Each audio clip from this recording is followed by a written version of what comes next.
Hey, this ain't a drill. Only time I plan is on the field. And when I'm on the field, no, I got mad skills. And you know we about to eat this a fast meal. Y'all gotta pay for this heat like a gas bill. We keep on coming back, so yeah, they mad still. Everyone sick, make them pay me some bad bills. White and blue like Superman, so you know we eating at the Super Bowl. Kill the competition, set up the funeral. Josh Allen catching all the shots you go for. We callin' blitz. Ready to start, we ain't calling no quits. I'm the #1 draft pick. A lot of y'all talk, but I ain't hearing it. Only listen to keyshon and talk about the Bills dominating on the field. All our players got them skills. Buffalo don't make a kill when we talk about the Bills dominating on the field, and our players got them skills. Buffalo won't make a kill.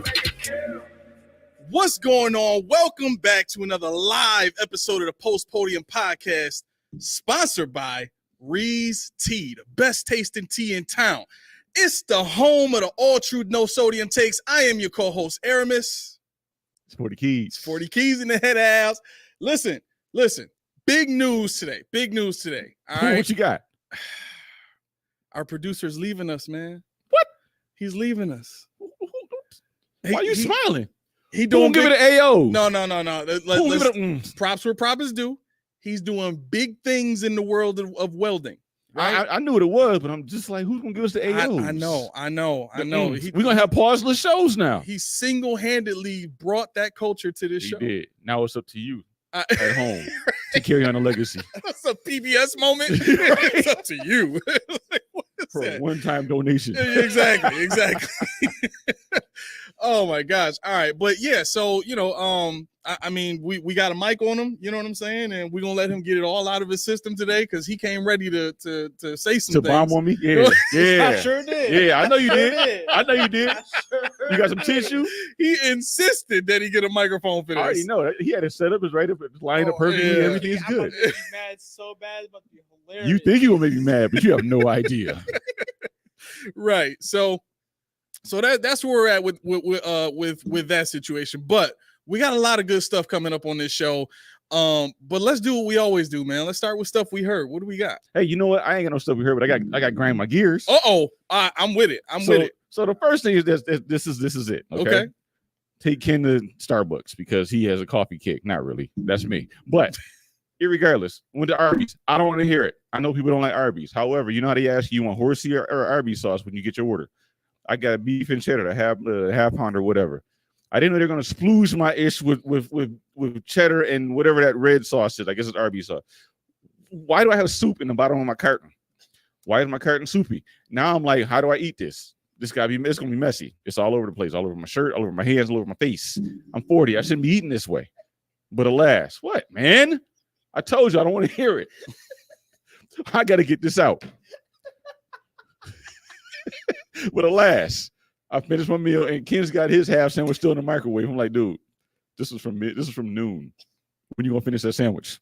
You got fries on the table. Finish your food. He's running around playing with the guinea pigs. One sock on, one sock off, doing all sorts of things.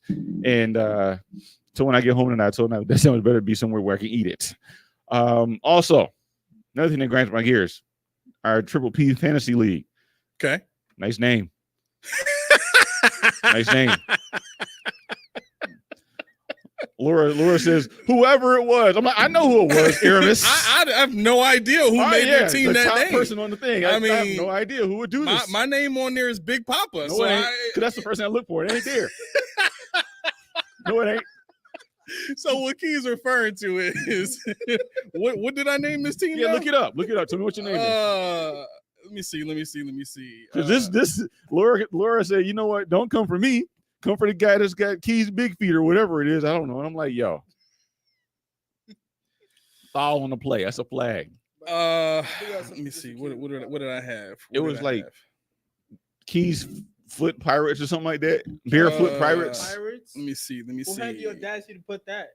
Who you think? Keys Barefoot Pirates. Somebody named their team Keys Somebody Barefoot allegedly Pirates. named it so. Who? Somebody named it so. I mean, it's not allegedly. It's right. It's right I know. there. Like it's there on the phone. Allegedly, somebody did it. I mean, we gotta find out who this person is. I know. I'm looking at him. It's probably me.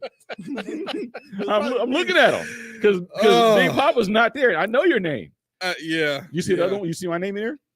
Huh? You see what my name is? No, I didn't see what your name is. Oh, okay. Oh, Yeah, debuting live on the show. Here we go. Something very inappropriate. Buffalo. Let's see. Buffalo. No. Buffalo loves the snow. Buffalo loves that snow. Okay. I expected that. Yeah, I expected something to the Deion Dawkins dimension was going to be coming right back at me. That's because fine. it had to. That's fine. Only because it had to. Yeah. Real quick. Okay. So our video seems to be glitchy. I apologize. We're trying to do this on what is it? On Chrome right now. Google Chrome right now. So instead of closing out everything and getting on Firefox and doing that for the time being, we're gonna roll with this.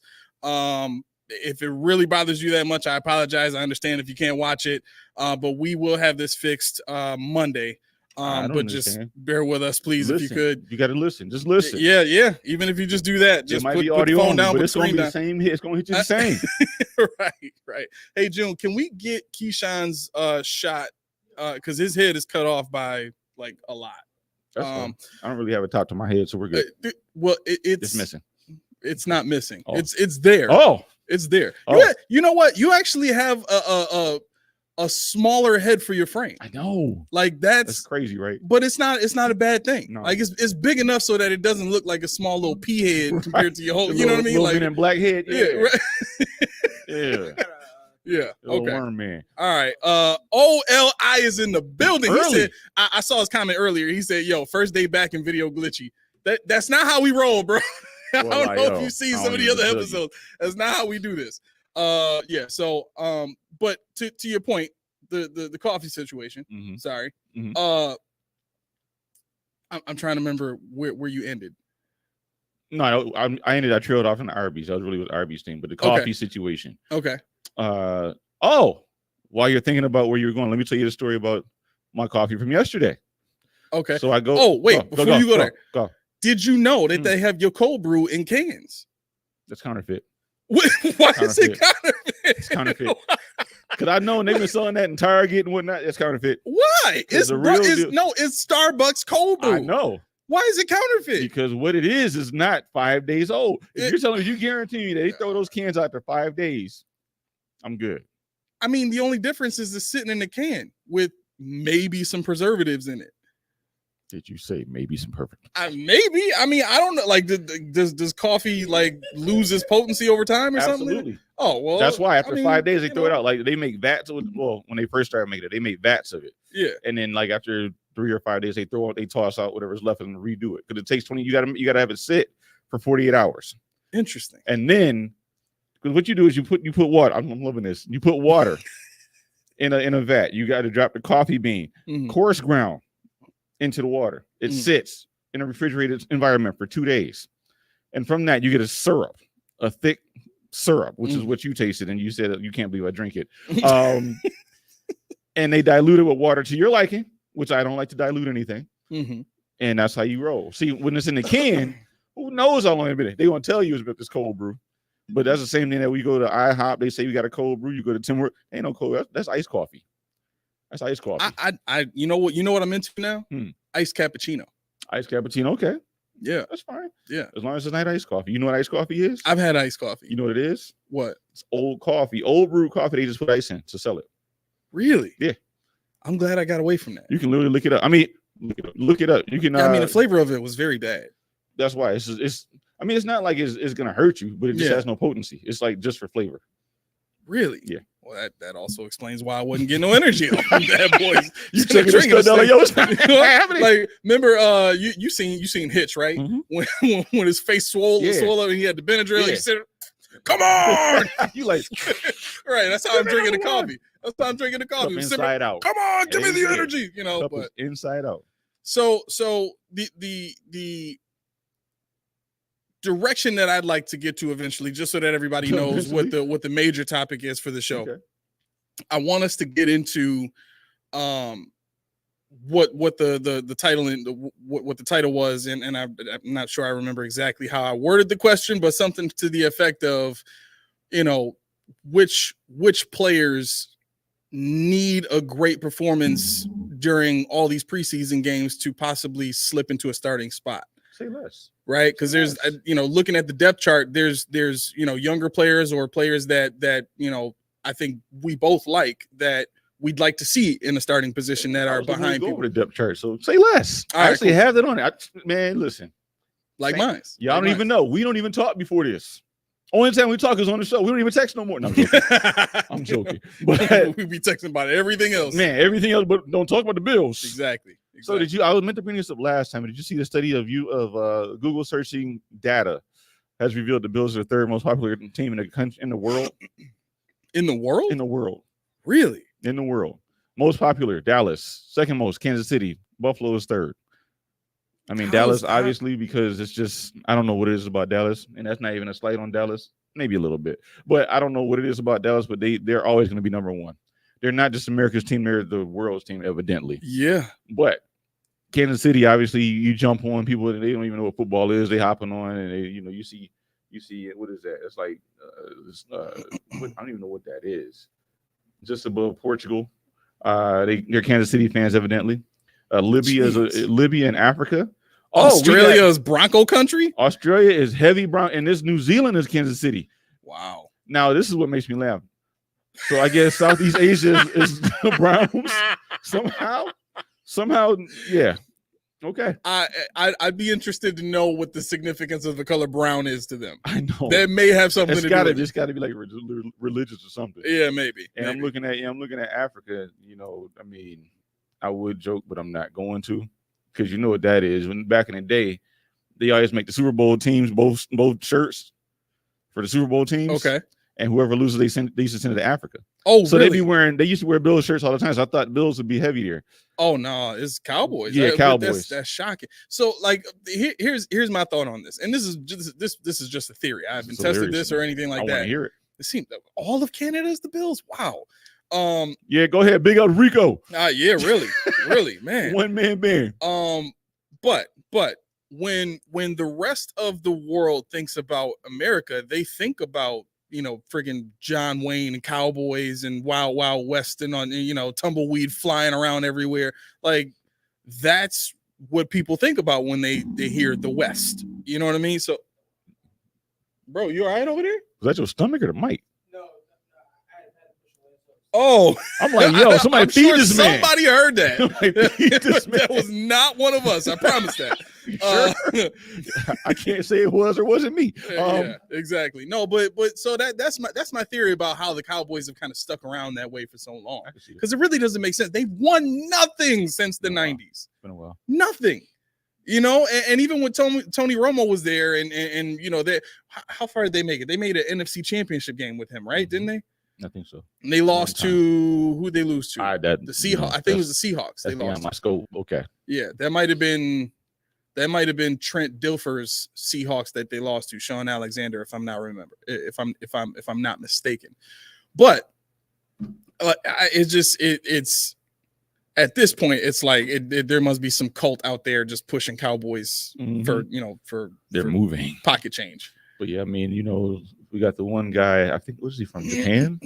I forget his name, but he's like an Uber Bills fan. He's like all over everything. All Bills Mafia stuff is, I'd say, probably a Middle East guy with glasses. If you saw him, you might know him. Is that who's where? Somebody's a Dolphins fan somewhere in there? Where? Off the coast of Europe? What do you see? Oh yeah, right Dolphins. Here. Who is That's that? Ireland. Ireland? Yeah. Really? Is it just because they're green? Actually, wait a minute. There's plenty of other green teams. No, that's Scotland. Why? Really? Why? Dolphins fans. They don't even have Dolphins around there. I know. That's weird. That's very weird. And then the other portion of that is Patriots fans.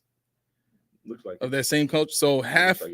Well, a large. I'd say 2/3 of that country is Dolphins, which is ironic because we got independence from them, so they like the Patriots, the very embodiment of what beat them in the Revolutionary War.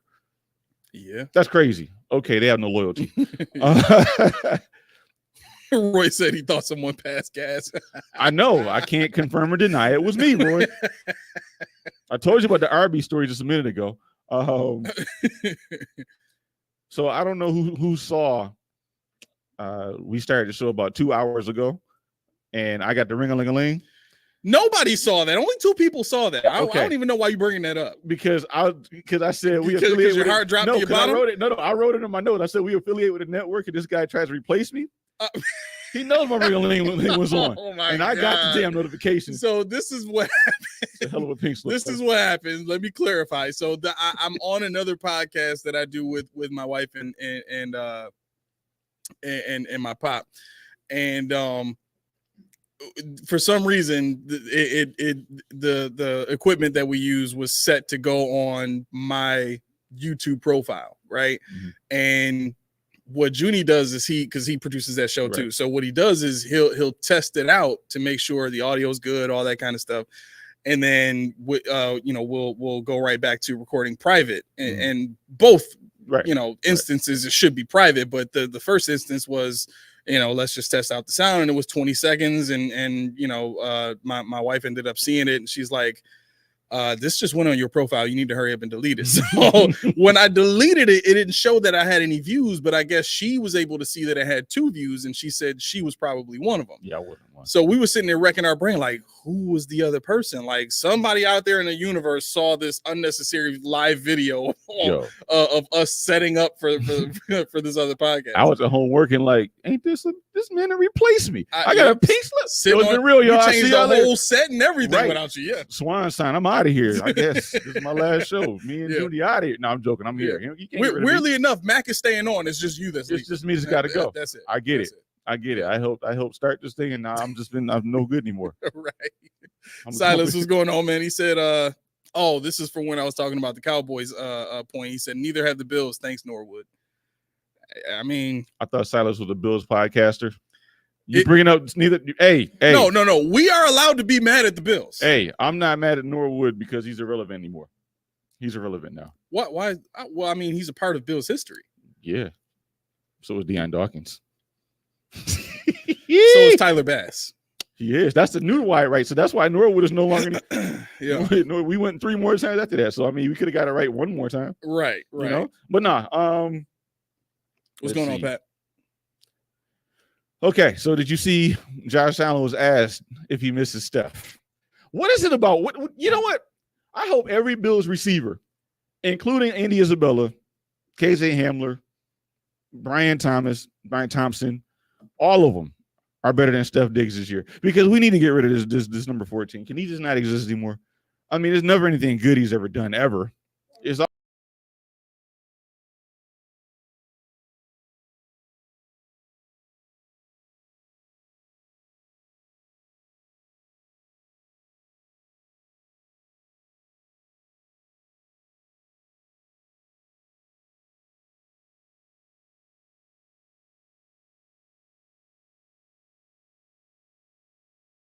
anything worth talking about in this locker room. And secondly, I don't think Josh is the kind of guy that does well with intense players around him. So Really? Yeah, I don't think so. Okay. You think he does? Lost video. Yeah. So okay. Let me just warn everybody. So the setup we have currently, it froze in a couple of the tests that I did before the show, and then yeah. So I had to leave out of the stream and then get back in order to get everything working. So in the tests that I did, it should be fine now, but we're going to be going for a whole nother hour and a half. So we'll see what happens. But Can we still be heard? Huh? Can we still be heard when we get out and come back in? No. Once we get out, they can't hear us or see us. Can they hear us now? So like when the screen freezes, they can hear us. Mm-hmm. They just can't see any movement. So Should we just leave the screen, the thumbtack up? no. We'll do what we got to do to get through this one, and then everything will be fixed Monday. It's all good. Yeah, it's all good. Silas said, "I'm blaming Tyler Bass." Okay, Silas, you blaming Bass or you blaming Norwood? Which one is it? You can't have both. Yeah, yes, you can. No, you can't. Yes, you can. No, you can't. Why not? No, you can't. Pick one. What do you mean pick one? Because it's my rules. They both. Oh, okay. All right. Is that how you box up the world? Is it just your rules? Like, who does it? You gotta pick Tyrod don't? Taylor. No, I don't. Huh?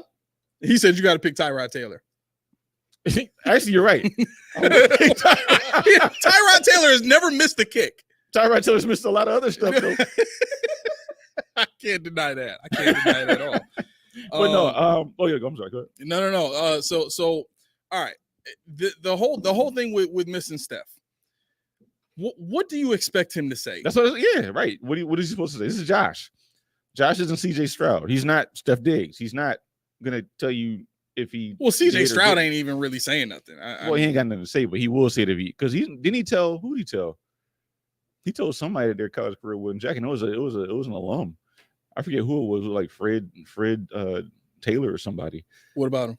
He told him, like, he was like, what did you do? To his face. Really?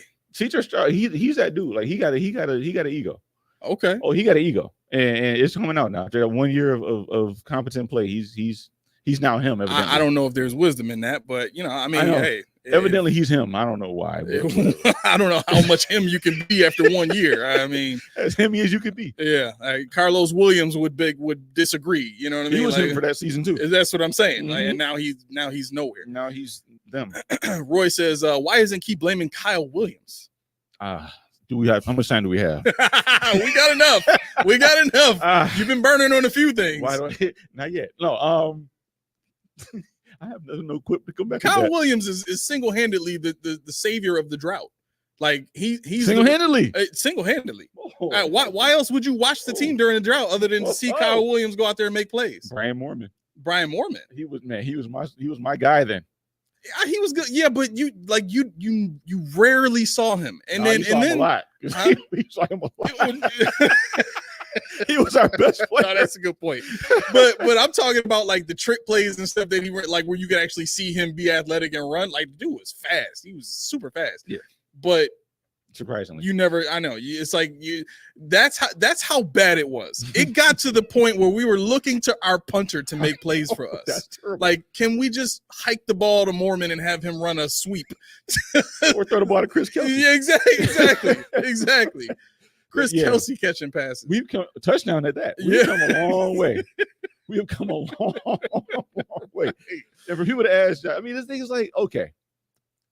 I mean, you're on Twitter now, or X, and we need to normalize this too. People are always saying, Twitter, well, X, formerly known as, let's just call it one. I don't care what you call it. Call it what? One. Twitter. No, one? I'm saying Twitter or X. Not Twitter, formerly known as. We get the point. I'm always going to say Twitter. It's Twitter. We'll settle on that. I will never ask somebody if they're on X. No. X, no. Because not the a good feds question listening for you. Right. That's the feds. You on X? Hey, you can contact me on X. You got some X?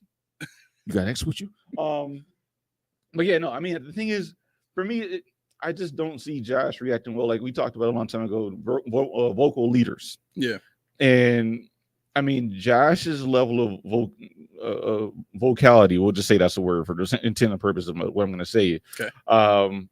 Is not up there with some of the more vocal guys in the league. He gets his point across because his players know him. His teammates know who he is, what he's about, what he means, and, who he is as a person. So when he's the kind of guy when your mom gives you that look, she ain't got to say nothing because that's your mom. You know what she means. But other people outside like, yo, whoop him, stuff like that. But yeah. I think Josh is like, you know what? Now Steph's going, this is my team, and I don't know how much he felt like it was or what, or was he co-sharing the team last year with Steph or what? But I think now he's like, there's nobody here that I'm sharing with. This is Josh's show, and I can be Josh, and they're gonna listen. Yeah, I think that's the difference, and that's what I say. He's not the kind of guy that deals with intense players around. That's kind of what I mean. Because even Von Miller, he's a leader, but he's not intense. He says don't blink. He tells you what to do on the sideline. He has a way about him to communicate with the younger guys. Dawson Knox, he said he's a leader of the tight end room. If somebody comes to him, that's just kind of how they lead on this team. So I think that's the culture that they're looking to build, and if it works, fine. But when you're bringing in the egos that you got to break and reprogram, you're gonna need somebody with a little more vocality on you. Right. I'm debating whether or not I should do this now. I'm just gonna do it. Since we hit some empty space. We have a read. Ain't that something? Really? Yeah. The network is partnered with BetUS. Oh. So I'm gonna do the read now. Do it. All right. Listen up, sports bettors. Your favorite sportsbook, BetUS.com, is back for our 30th year of sports action. With the industry's biggest sign-up bonus of 125%, BetUS offers the opportunity to cash in on all your favorite sports, including live action and the chance to build your own prop. That's right. If you're looking for live in-game betting, incredible props, daily odd boosters, and top-tiered racebook and unbeatable casino experience, look no further. We've got it all. What about fast payouts and exceptional one-on-one customer service? We got that too.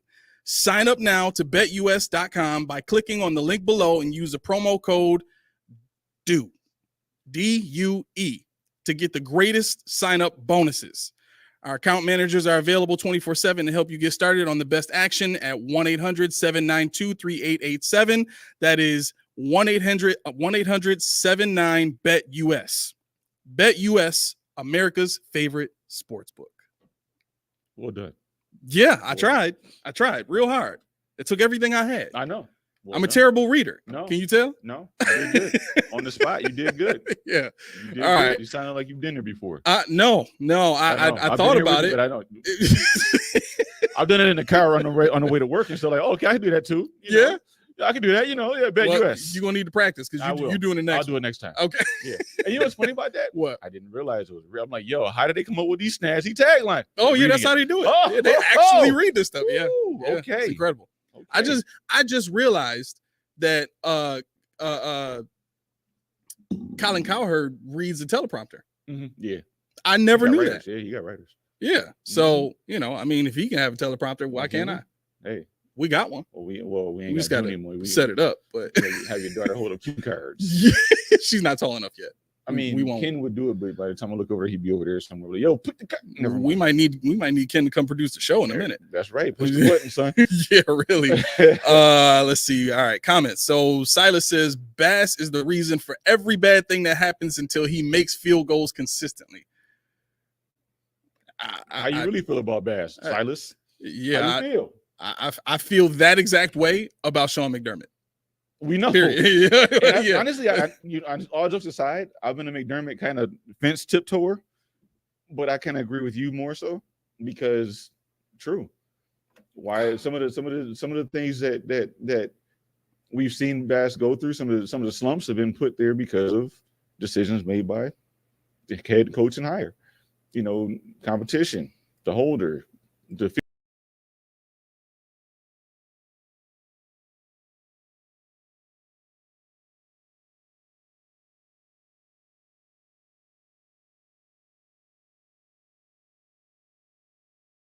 little decisions that weigh on somebody, and you got to take that into account and figure it out. I think they have sports psychologists that can figure out why he has a yips or all that stuff. So they need to tap into that because you just gave this guy a boatload of cash. Now Harrison Butker is the highest paid kicker, but before that, Tyler Bass is way up there. So you need to work on your investments. So we just froze. I had to dip out and come back in. Silas said Bass did it again. But to your point, I mean, Butker's the highest paid kicker in the league now, but above anybody else, that dude deserves it. Think about how many. I'm not denying that. Is it possible that he surpassed Justin Tucker as the best kicker in the league now, or maybe the most clutch? Yeah, he's old now, so yeah, probably. I was just bringing up to illustrate that Bass was a high paid kicker before. Yeah. So it's not like he was getting paid peanuts. They really invest in their special teams for what I don't know. Yeah. Sam Martin, I think he's one of the highest paid punters in the league. Bass is one of the highest paid kickers. You got all these core special teamers on the team. It's like until this year, what are you doing? Right. Why is Matakevich back? Why you had what was this guy's name, that running back that never did anything? Went to Houston, caught the ball against us.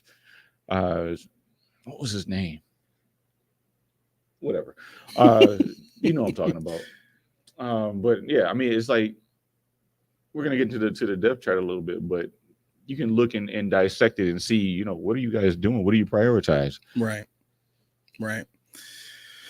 Let me see. Where do we want to go from here? What else? I wanted to double down though.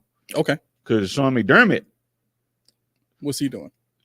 On the Bills' new look wide receiver room. I like where the unselfishness is for that position. I like where the unselfishness is for that position. the wide receiver room. It's only 2 things missing, and Gabe Davis wasn't commanding nothing. Oh my gosh! So Sean McDermott, really? We know who you're talking about. Exactly. You are excited. You are happy as a pig in slop. Right. Can't wait.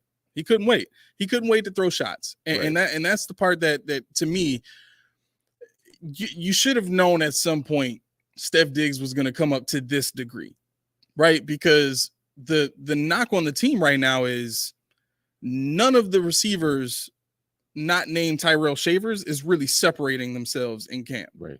You know what I'm saying? Right. And what that ultimately speaks to is whoever's got a starting position right now is basically gifted that based on whatever criteria they met prior to camp.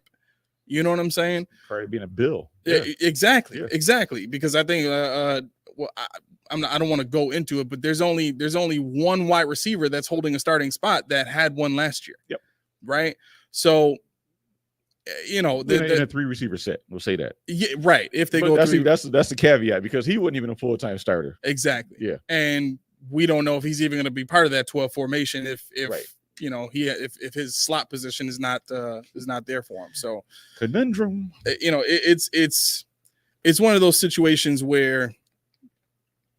Oh shoot! I didn't want to do that. It's one of those situations where, how can I say this? It's you almost want Stephon Diggs to do great in Houston, so that Sean has to shut the F up. Yeah, you know what I'm saying? Like that angle.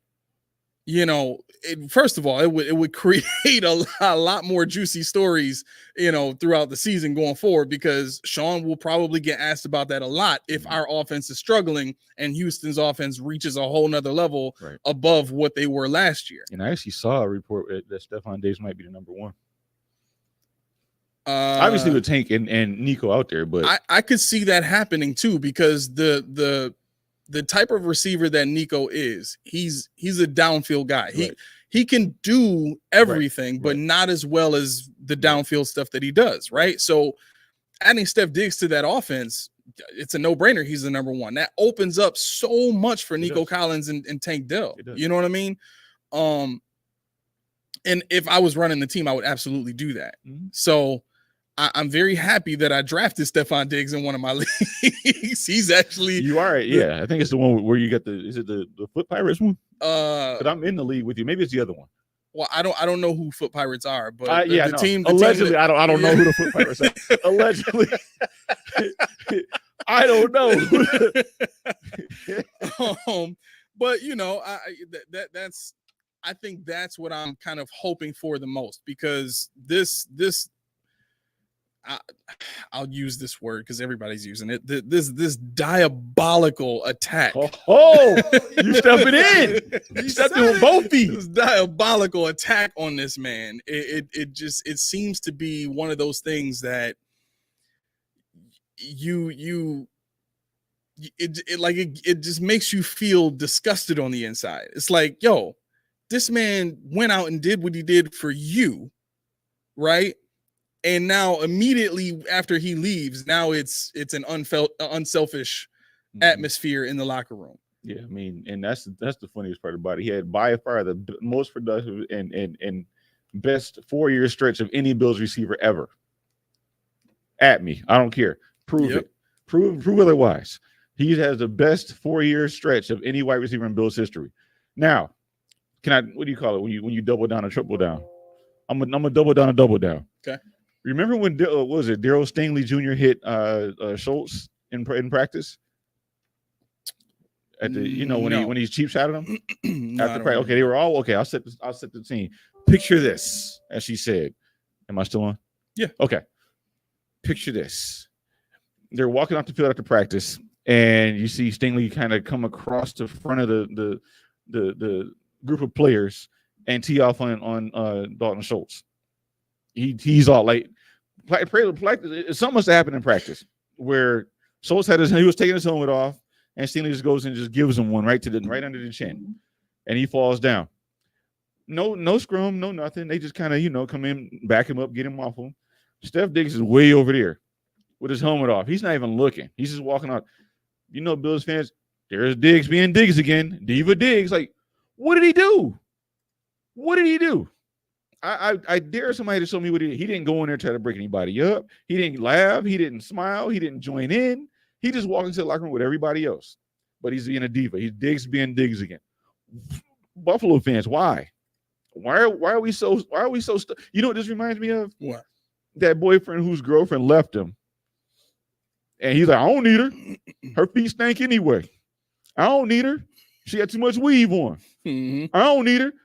Then he go home and cry. Then them sheets get cold. Yeah. Yeah, he in the shower. He in the shower with the water cascading off his forehead, curled up. Why? Why'd you do this? And holding the picture. Why'd you do this to me? That's what it is. Yep. Everybody in there that will not let this man live, will not let this man be. The Bills didn't want him no more. They could have said, no, we're not trading. They traded him and took a 6th-rounder. That means we don't want you no more. I don't care how Bean spends it anybody. I don't care how Bean markets it. I don't care what they say to you. That is not a good deal. Right. And you gave him, what, a 2nd-rounder? That is not a good deal. I mean, you give him a 6th-rounder and you got a 2nd-rounder next year when you need a wide receiver now. Yeah. So that's not the best you could do. If you want a Stephon Diggs, you don't eat $31 million in dead cap for a player that you wanted.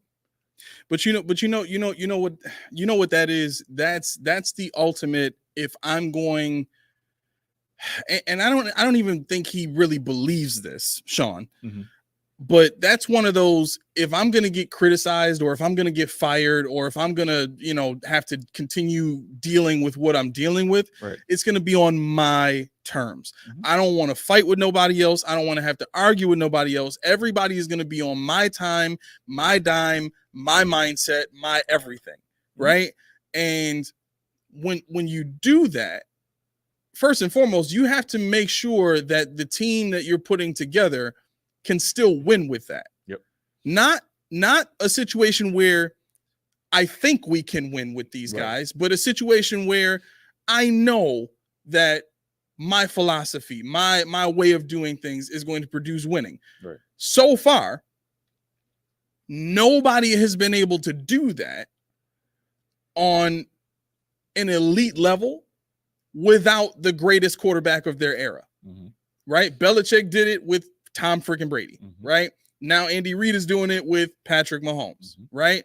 And listen, I'm 10 toes down. I still think Josh Allen is the best quarterback in the league. Everybody can stare me in the face all they want and criticize. But if I'm comparing talent for talent, if I'm comparing skill for skill and physical ability for physical ability, Josh Allen is more talented and gifted than Patrick Mahomes is. He just is. See, I mean, the thing is with that, while I don't share the same sentiment, I can't sit here and say, yeah, you're wrong.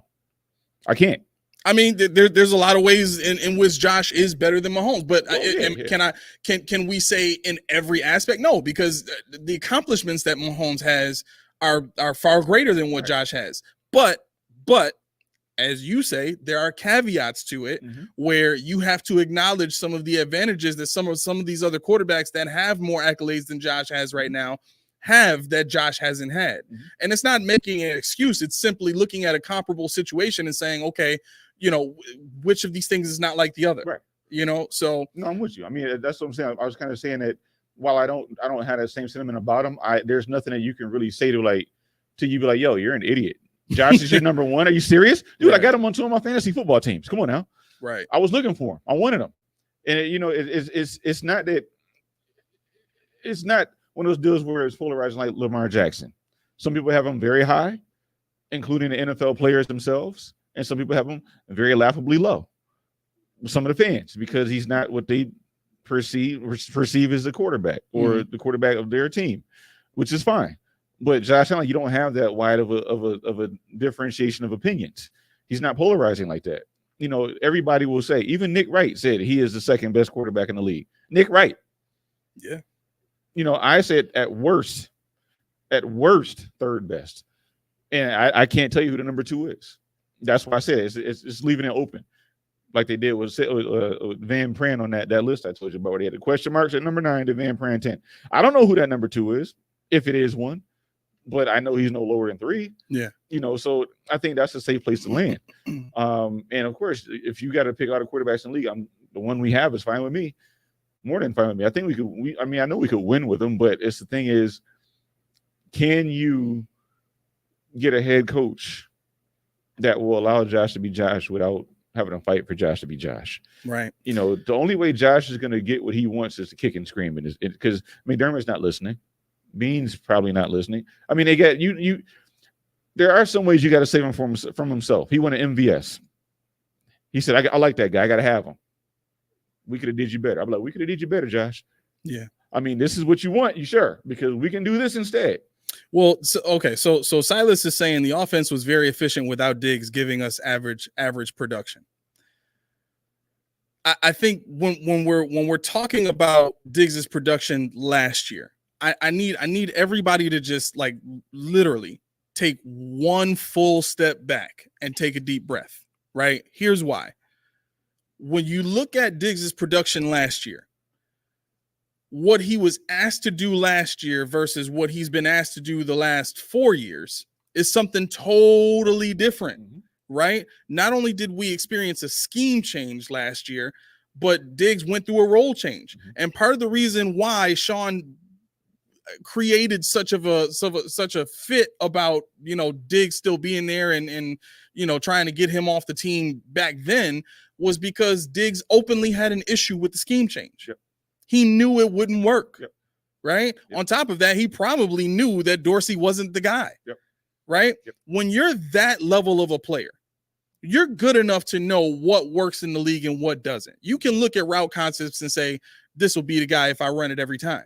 That's not going to do anything against this guy. I can't work with that. Get that out of here. It's the same reason why offensive coordinators say, okay, what plays do you guys want to run? Brady's even said that. I want to run plays that the guys want to run, right?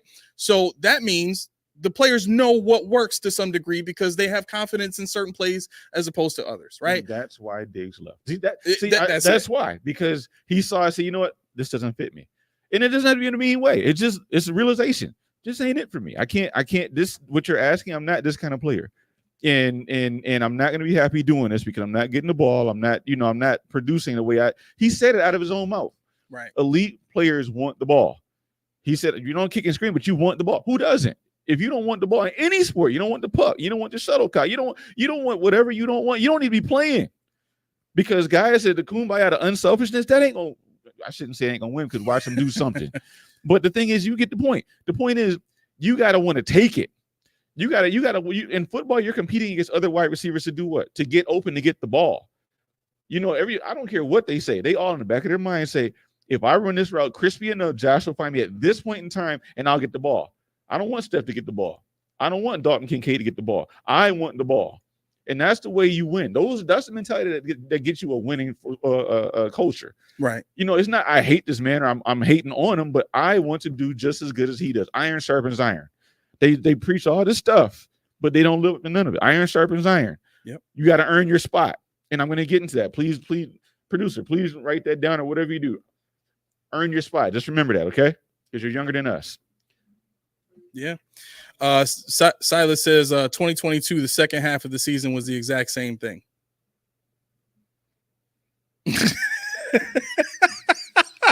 Keyshawn's making a face right now. Okay, so 2022. Yeah. Second half of the season. Yep. Who's the number 2? Gabe Davis. Who was the number 2 last year? Gabe Davis. What did he do? Absolutely nothing. Exactly. So what do you think the number 1 is going to do? Right. There's only one person on the team. Last year they had Dalton Kincaid. The year right. before that, they had Dawson Knox and Quentin Morris, because Knox was probably hurt again. They had whatever. Yeah. What do you think the defense is going to do?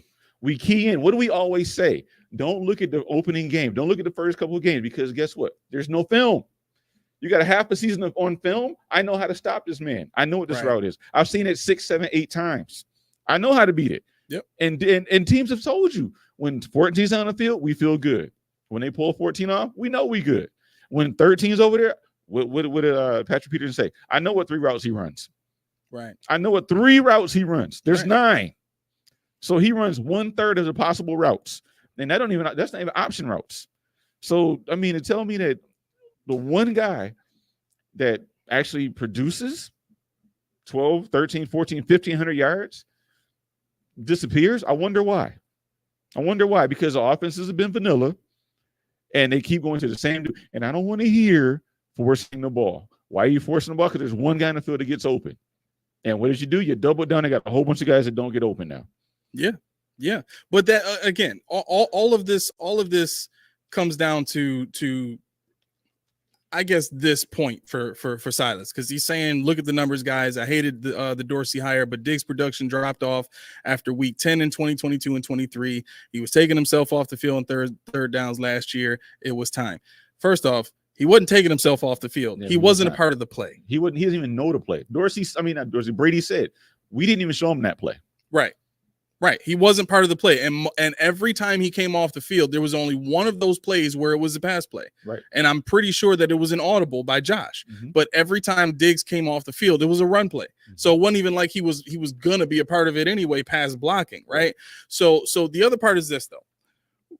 We and for those of you that have been watching us for a while, we don't get heavy into stats, because there's always caveats to stats, mm-hmm. right? Numbers can be manipulated to reflect whatever point you want to reflect. So while we may use stats sometimes to kind of paint a picture for people, we don't heavily rely on that as the foundation of a belief. We look at the stats. But then and scouts do the same thing. They look at the stats, but then they got to go watch the tape. And then I got to watch them live. And then I got to watch them in certain settings. Big crowd, small crowd. Yeah. Is his family there? Is his family not there? Is he ill? Is he not? Like, all of that stuff matters. So it's not just stats. So when you say look at the numbers, there's so much more to pay attention to than just the numbers. And that's why it's not the foundation of how we do things. And if you look at the numbers, you got to look at other players' numbers too. Exactly. If Diggs don't go off, nobody does. That's the point. That's the point. Mm-hmm. Because it wasn't like, so last year, if we're going to focus on last year, which is what I was trying to do. Mm-hmm. If you want to look at the numbers, you can say, yeah, Diggs' production dipped and then Shakir's boomed, right? But that was due to what was being called. You as a player only have so much power when you're on the outs with the staff. Right. Like, look at Antonio Brown. He was one catch away from hitting $1 million bonus. And he is doing cartwheels off the field. right. For throwing his freaking helmet or whatever he threw into the stands. Barry says the nipples out doing cartwheels off the field, never to be seen again. Exactly. Like, at that point, he was still Antonio Brown. He was still a name in the league. He was still making plays. Yeah. So it doesn't matter who you are or what you want if the staff doesn't want you in there, right, or if the staff doesn't want to engage you or employ you as part of a game plan. Mm-hmm. You are a tool as a player during the regular season. Yeah. Right? Yeah. Now, more and more players nowadays are using whatever levers they can get contract wise and situation wise and things like that to give themselves better situations. But Diggs was in a no-win situation from the beginning. He was with a head coach who was given the ultimate power over the entire team when Pagula said this is Sean's show. Secondly, he had a guy in Sean McDermott that was fundamentally I'll say this. He was diametrically opposed to everything that Stephon Diggs was about. Yeah. Stephon Diggs was not a loud guy, but he was a confident guy, and he would talk that stuff on the field. He expected the best. He wanted the best from himself, from his peers, and his staff. And when he wasn't getting that, he was going to call it out. Sean is not about that. Sean is about you sit down, you do what you're told, and whenever we say jump, you say how high. Right. And that's it. Right? This is a head coach that gets upset if players wear Jordans on the field. This is a head coach that says, no, men should be wearing Carhartts and work boots. That's who this head coach is. I don't either, so I guess I'm listening, man. Right. No, Kevin, you're right. That's why McDermott couldn't stand Daboll. That's exactly right. Exactly right. Yeah. So it's more of a situation of Diggs was cut off at the knees last year. And the year before that, it was the system just didn't work and nobody else could make plays. So it was easy to take Diggs out the game. Mm-hmm. But I said this in our last episode, because this is the other part of that too. The offense in general, after Daboll left, the offense became predictable after week 6, week 7. Right. It happened every single year. Go back and look it up. Find out for yourself. I always encourage everybody to do that. Go look for yourself. Don't take my word for it, but I'm telling you what I've seen. Week 6, week 7, the offense, people start understanding the not the minor nuances of it, but they understand the tendencies. They understand what the goal of the offense is on a week-to-week basis and what they're trying to do conceptually, right? So once teams get a hold of that, the other point I made was Mike Shula, their senior offensive assistant. This is the guy that oversees the offense, reports back to Sean McDermott. Can you just check really quick and see if he's still the senior offensive assistant? Because I know he was last year, year before that. But the point of me bringing him up is his MO. He's notorious for being a brilliant play creator. He can draw up some great plays, right? And he can call them. He's not a great play caller during the game, but the worst part of Mike Shula is that he does not make in-game adjustments, right? And this is the guy overseeing the entire offense and reporting back to Sean. Now, let's also keep in mind that Sean wants this offense run how he wants it. It's part of the reason Daboll didn't feel comfortable staying another year with how close they were to winning a Super Bowl. Shula's gone now. He's gone now? He's in South Carolina. He's offensive analyst at South Carolina. Okay, so he left what, this year? This is his first year with the Bills. Okay, right. So hopefully we see something different this year now that Brady's, kind of the only person there to handle the offense. But, even with that, it's like looking at the Diggs situation, there's so much more below the surface that people don't really take the time to get into because they look at the stats and then they just stop there. Yep. And it's based on stats too. And I'm not coming. Right. I know Silas is a stats guy, so I'm not going to go there. But you got to delve into splits. You got to delve into down and distance. You got to delve into field condition. You got to delve into time of day. You got to like you said earlier. You can cherry pick any stats you want. Right. You can use any stats you want to your advantage. I mean, I can sit here and tell you that Stephon Diggs had 4 of his 7 drops last year after week 10. What does that mean? Where were the drops? Nobody knows unless you go watch the video again and map it out. What was it? What was the situation? What was the scenario? Was it a route that Diggs doesn't feel comfortable running? It's even if you're 30 years old and elite wide receiver does not like certain passes. They don't like certain routes. Devontae Adams does not like certain passes, certain routes. You can't name your wide receiver or anybody in any sport that doesn't like something. And other players on their team know it. Michael Jordan didn't like going left forever.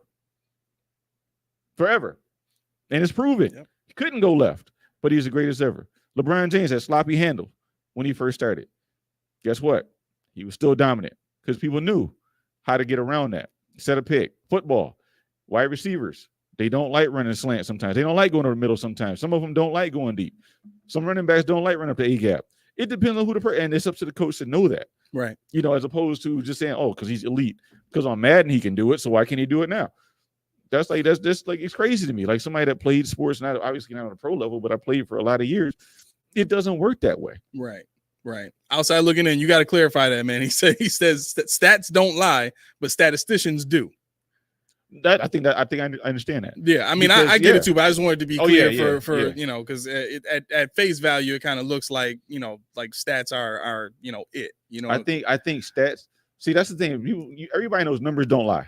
Numbers are numbers. You can't faux pas the numbers. However, you can always bring the numbers that work to your narrative to the forefront. There you go. And that's what he's saying. If I see, oh man, Diggs did actually do better in that game in week 16. Let me just push that off and bring up the game where he had 2 drops and had abysmal playoff. Let me just bring that up again. But that's what people do. Right. But so if you're okay, then I'll recommend this. Because for those of you that seeing the show for the first time or hearing the show for the first time, we're still working on getting the video back on. It's a good show, I promise. I promise. Okay, yeah. Outside looking in said that's what I meant. You guys got it. So what the heck was I saying now? The stats don't lie. Okay. Right. Yeah. I'm sorry. I got it. So when it comes to stats, if you want to, and this is for every stat that's out there, right? if you're gonna say, okay, I want to base my opinion upon what the numbers say, then you have to make sure that you're going and getting every available number on that particular subject. And it cannot be in a biased fashion where you're only so if I'm looking at Stephon Diggs, right? And I'm saying his production dipped. Well, then I got to go look at how many plays were called, how many times he was targeted on those plays. I got to look at who else was on the field at that point. I got to look, you know, and this is kind of what I was talking about. That's where, like, yes, you're right. Stats don't lie, but it's not just the basic stats. You have to now start going into the advanced stats and looking at very specific things to paint the entire picture. That's the rabbit hole. And that's kind of what I'm talking about is like most people never go that deep. Right. They go and they see, well, how many catches do you have? How many touchdowns did he have? How many receptions and how many what, you know, catch percentage, I think is damn you fantasy football. You know what I'm saying? Yeah. But and you're absolutely right. Fantasy football programs people like that to look at just those stats as if that's all that matters. But it's not. It's not giving you the entire picture. So when it comes to, you know, what happened between Diggs and Sean, and again, for those of you, you know, hearing the show for the first time, my source at One Bills Drive confirmed that it was Sean that made the call in getting Diggs out of there. When we spoke to someone connected to Diggs, it was the way that it was said. It wasn't Bean. It wasn't the offensive coordinator. It wasn't the owner. It was Sean. That's exactly how it was worded. It was Sean. And you can see the evidence in that, or you can see evidence that supports that point from what Sean tried to do the year before in saying that we don't know where Diggs is.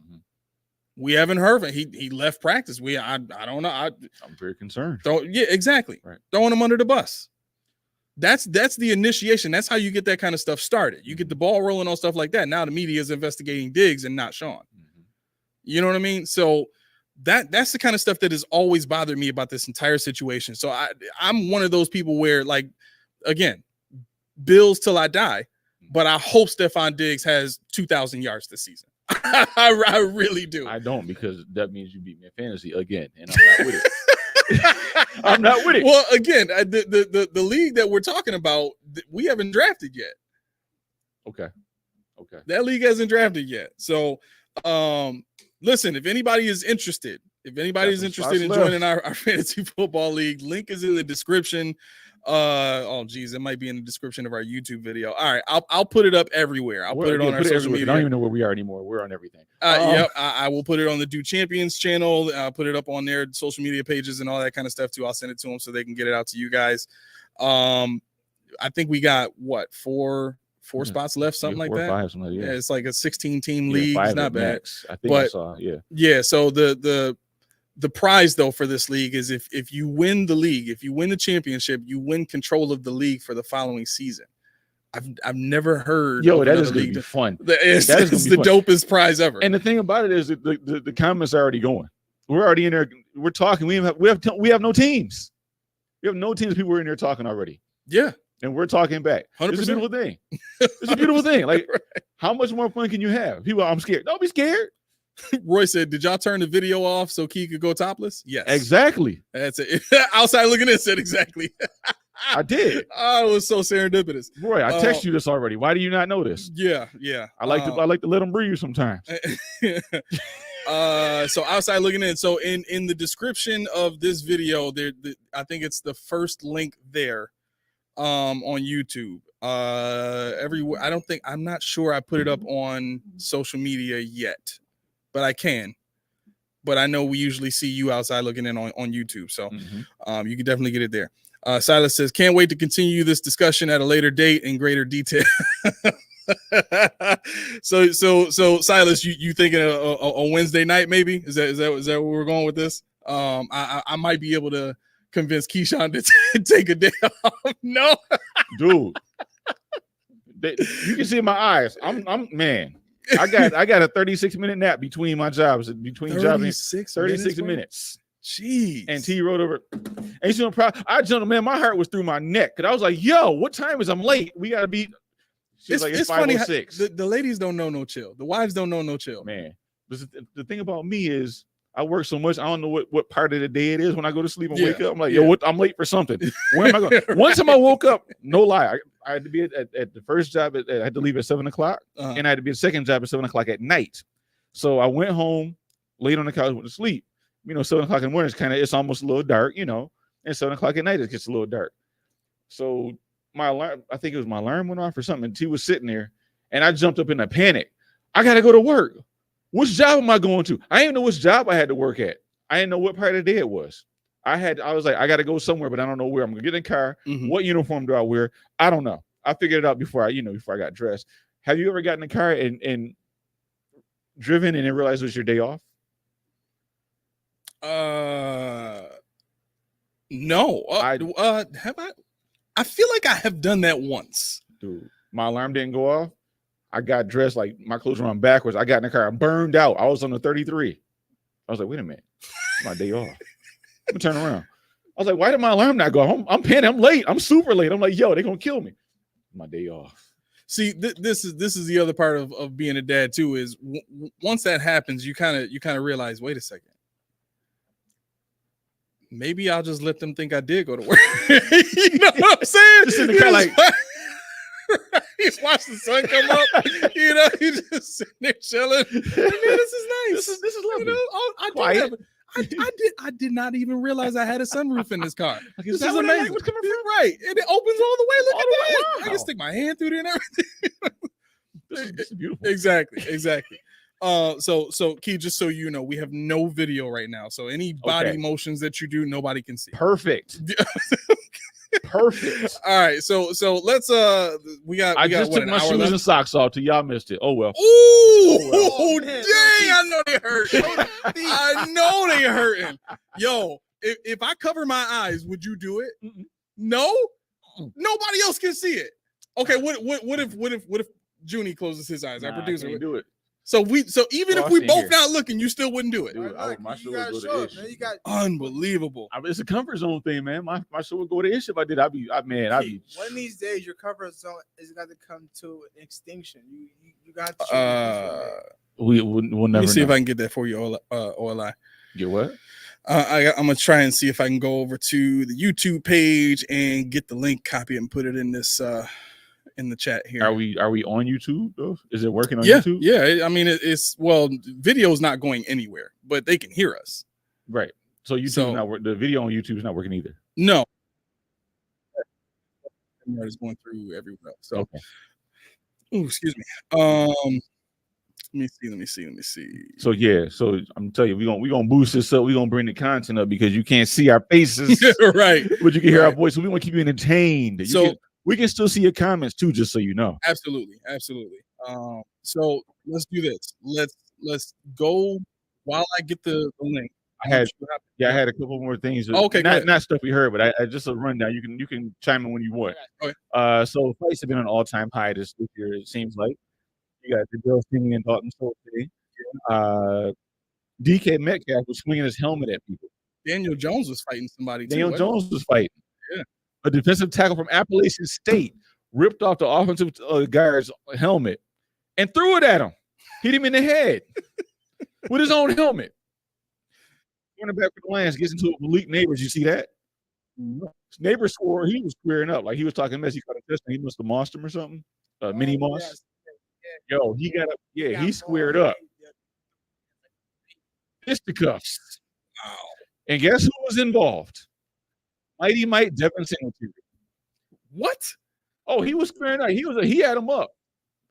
So why is he not? Why is Singletary not being Singletary again? Why is this Diggs Diva Diggs? Diggs are eating a pork chop sandwich. Why this isn't stewing? And Singletary they're trying to get a Royal Rumble going, but nobody say nothing about that. I think I tweeted that out. Wow. I mean, if Devin Singletary is trying to fight somebody, like you really had to have screwed up. I guess. Like that is one of the quietest, nicest looking dudes in the world. He actually is pretty, he's pretty, no inside sources obviously have dealt with him, people that do know. IYKYK. Right. Let's see. Alec Anderson versus everybody. This man is fought. Again? He's been in like 2 or 3 different dust ups. He was in a dust up with who was it? With was it Deshaun Williams that hurt Andy Isabella? He was in a dust up that me and Mel were at, and I think he was in something involved in something else. This dude, he's scrappy. I'm starting to think he's not innocent. I'm fine with that, but he ain't innocent. Let's see. Okay, so I don't know how you want to do this. Do you want to go right into? Let me see what I have here. Okay, so why do the Bills not have an alternate helmet? Why? Say it again. Why don't they have an alternate helmet? Who? The Bills. Josh Allen's come out 3 years in a row with a helmet on that we don't wear. This man wants to wear a different helmet. I remember even after he wore the red when they had him mic'd up and he said, I'm going to get in serious trouble for this, but I don't care. He just wants to do something different. Yeah. You know, it's minor. Right. But the helmet isn't like black? Yeah, he had the black one this year. I really like the blue one. But I mean, the point is, why are you so staunchly stuck in your ways you can't even embellish a little bit and come out with something a little different? You know, I mean, it's legal. You could if you wanted to. I guess does that fall into the Jordans? Is that not Carhartt work boots enough? Is it too pretty? Probably, yeah. Prissy, huh? That's probably right. Okay. I'll solve that then because I don't want to get in trouble with McDermott Enterprises. I mean, okay, I'll put it like this. If they were to go with an alternate helmet, which one would you pick? Me? Yes. Me personally, like the blue one. I love the blue one. The blue with the same Bills logo? Yeah. The blue face mask, blue helmet with the Bills logo he had on last year. That's disgusting. You would say that. What do you mean? The O.J. Simpson with the blue face mask? Yeah. I'm gonna have to go with the black one. Yeah. Why don't we go back to a half cage too? It's just gross. Let's go back to a half cage too. Why? Because you must. Because it's blue and it's disgusting. Because so you got to make it all the way half ugly. Cage. Listen. What you need to do is go back to the red helmet. I don't care if you have the 2000s with the 40 different stripes in the middle of the helmet, and one of them is black, which makes absolutely no sense. I don't care if it's that one, but the rest of the helmet needs to be red. It just does. It was the best color we've ever had as a helmet. You got stats on that? No, I have an opinion. I mean, I'll talk to the Do Champions research team and see if they can come up with some stats on that. No, you know, I think that's why I like the blue because it's different. I think that's because we haven't seen it. You know, we've seen red, white, and blue forever. Yeah. And I just like that blue helmet. It's disgusting to you, but you know, I mean, I thought it was pretty snazzy. Let's see. I'm gonna tiptoe around that. Okay. Did you know? Okay. Well, let me ask you this: do you know who may or may not be the greatest goaltender of all time in NHL? Dominic Hasek. Okay. Very good answer, because that's correct. However, did you know before he came here, he played 25 games, had an 890 something save average, which is below average. He came to Buffalo after 25 games in a trade and proceeded to be the best goaltender of all time. All he needed was the right situation. I'm waiting for that player to come in for the Bills. I'm waiting for that guy. And he ought to be the best of all time. But that player like a Poyer, like a Hyde, that just needed that right situation. I want to see it, man. I'm telling you, I'm going to be looking this preseason at other games, probably trying to figure out, you know, who else is out there. I want you guys to tell me as well. Who do you see out there? Who are you looking at? Who in other games could you see fitting in the Bills and maybe taking a starting spot or taking a value depth spot? You know, we got the safety position is wide open, and I think we're gonna bleed it. Do you have anything else before we bleed in? Because I'm gonna bleed into your No, topic. go ahead. Okay, go ahead. I am looking at this team and wondering, what is the Jamal Adai effect? Why is it that Kyer Elam and Damar Hamlin are now having camps of camps? By far the best camps both of them ever had when we got a new D-backs coach. Well, what's surprising about that is Rasul Douglas and Christian Benford are still penciled in as the starters. Right. I mean, if Elam was having such a great camp and he's obviously athletically, you know, better than the other two guys. Well, I think that was a knee-jerk I don't want to, I don't want to say who it was because I don't remember. I can tell you it was Shout, Locked On, one of the two that they said they could see a battle between Benford and Elam. Really? Yeah. And they're always, Shout is always at the press. They have press passes. They're on the field. Joe Marino was I think he was on the field too. Okay. So they both were there Joe was here for 10 days. He went to every practice and he reported back on every one of them. So I think where they fell apart with the Douglas pick was that they gave him, they redid his contract. They brought him back. Whereas they could have just said, we got Elam now. Let's just go ahead with it. Do you have to? Not really. If you don't feel completely confident in the fact that he can play and hamstring yourself, and if Elam doesn't work out, now you got Cam Lewis. Now you got Kenny H. Lovely. You got Kenny Lovely. You got Jamarcus Ingram. Of course you want to have a Rasul Douglas because he was, like I told you before, in one season he's the 23rd most interceptions in Bills history after half a season. 4. That's crazy. But so I see why they brought him back, but I also see where Elam should be getting time on the field. Now, what I didn't know, did you know Damar Hamlin was actually a cornerback? Really? He was actually a cornerback for Pitt for his first 2 seasons. Are you serious? Yeah. Wow. Cornerback. So why isn't he better in coverage? That's what I was getting at. Is it that he's not good in coverage, or is he not being taught the right techniques? Why is it now with the new D-backs coach that he's that's shining? Also a good point. Yeah, that's a good point. And the thing is, I went back and watched his footage. The Damar Hamlin we've seen is not the Damar Hamlin that we saw there. I mean, he was shot out of a cannon. He was aggressive. He was tiptoeing the lines dirty sometimes. He made plays on the ball. Mm-hmm. And I mean, he's not the fastest guy, but the point was he played against Clemson. He played against Notre Dame. He played against these teams when he played for Pitt. And he fared fairly well. Now, am I saying that he's the next Poyer or next Hyde? No, not at all. But he's also not a fringe player if you look at what he's done.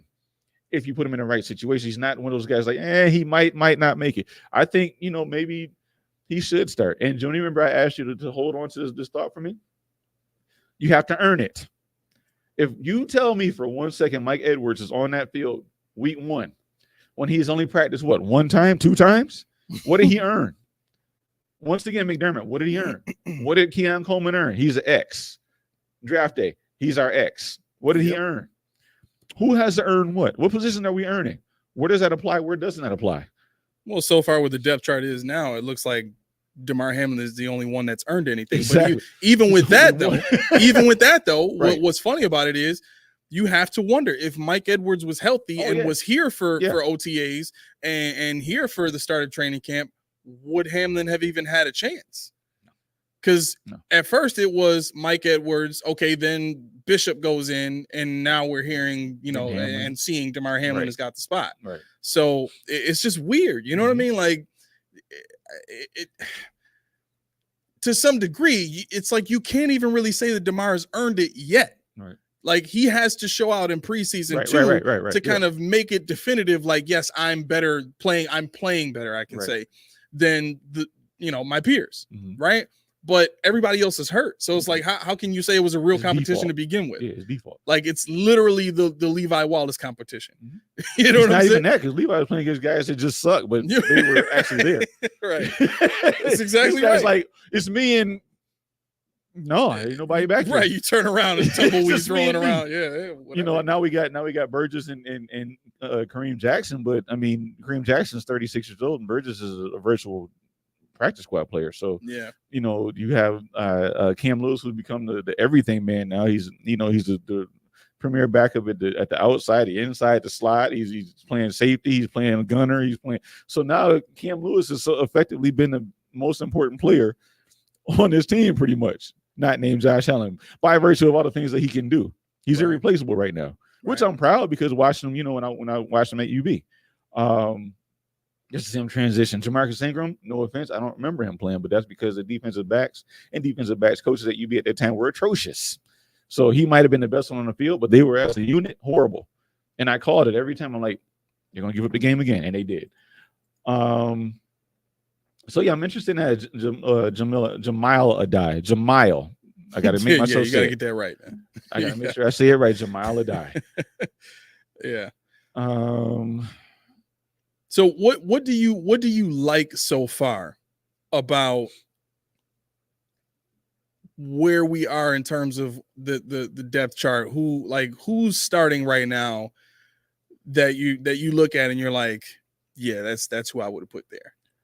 in terms of getting a shot, Or even just backups. Yeah, like who's at a position now where you're like, yeah, that's where they're supposed to be. I mean, I'm good. Well, not where they're supposed to be. But I'm good with Kyer finally getting his name out there. I'm good with him actually being considered as somebody pushing for starting positions, somebody that's pushing for actual playing time, even in a platoon role, somebody that could be a successor that makes Rasul Douglas not necessary anymore in 2025. I'm interested in seeing if Epinesa, because right now he's a starter. He's presented as a starter. Von Miller's his backup, which is interesting to me. I'm interested in seeing what he can do. He says that he's mastered the art of batting balls down the line, and I want to see him do that even further. I am interested in seeing Keon Coleman. They have him starting right now. He's penciled in as a starter. I'm interested in seeing him ward off, Matt Collins, who was the X before, ward off, MVS. I'm interested in seeing, I like the fact that, as bad as it sounds, I like the fact Ty Johnson's been out, because that allows for Ray Davis to get more reps. That allows for Darrington Evans to get his name out there, because Darrington Evans is somebody we talked about, I think last year, even maybe on the show, where I was like, give this guy a chance. He's pretty good. And then what you hear now with Ty Johnson not being in existence right now for practice purposes is Darrington Evans' name.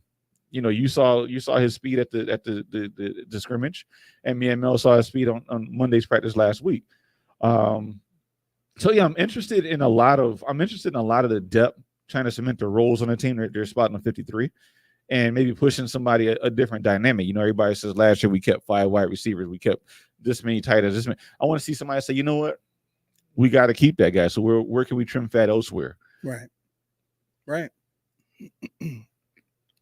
I'm still trying to look for this link, man. I feel terrible. I'm trying to tell people about it, carry a conversation there. Find this link. I didn't know what you're looking at. Okay. Let me see. Silas says DeMar is probably going to be better in the free safety role. Yeah. I mean, that's where I imagine him being anyway. Taylor Rapp is not suited to like. Here's the other part of that too.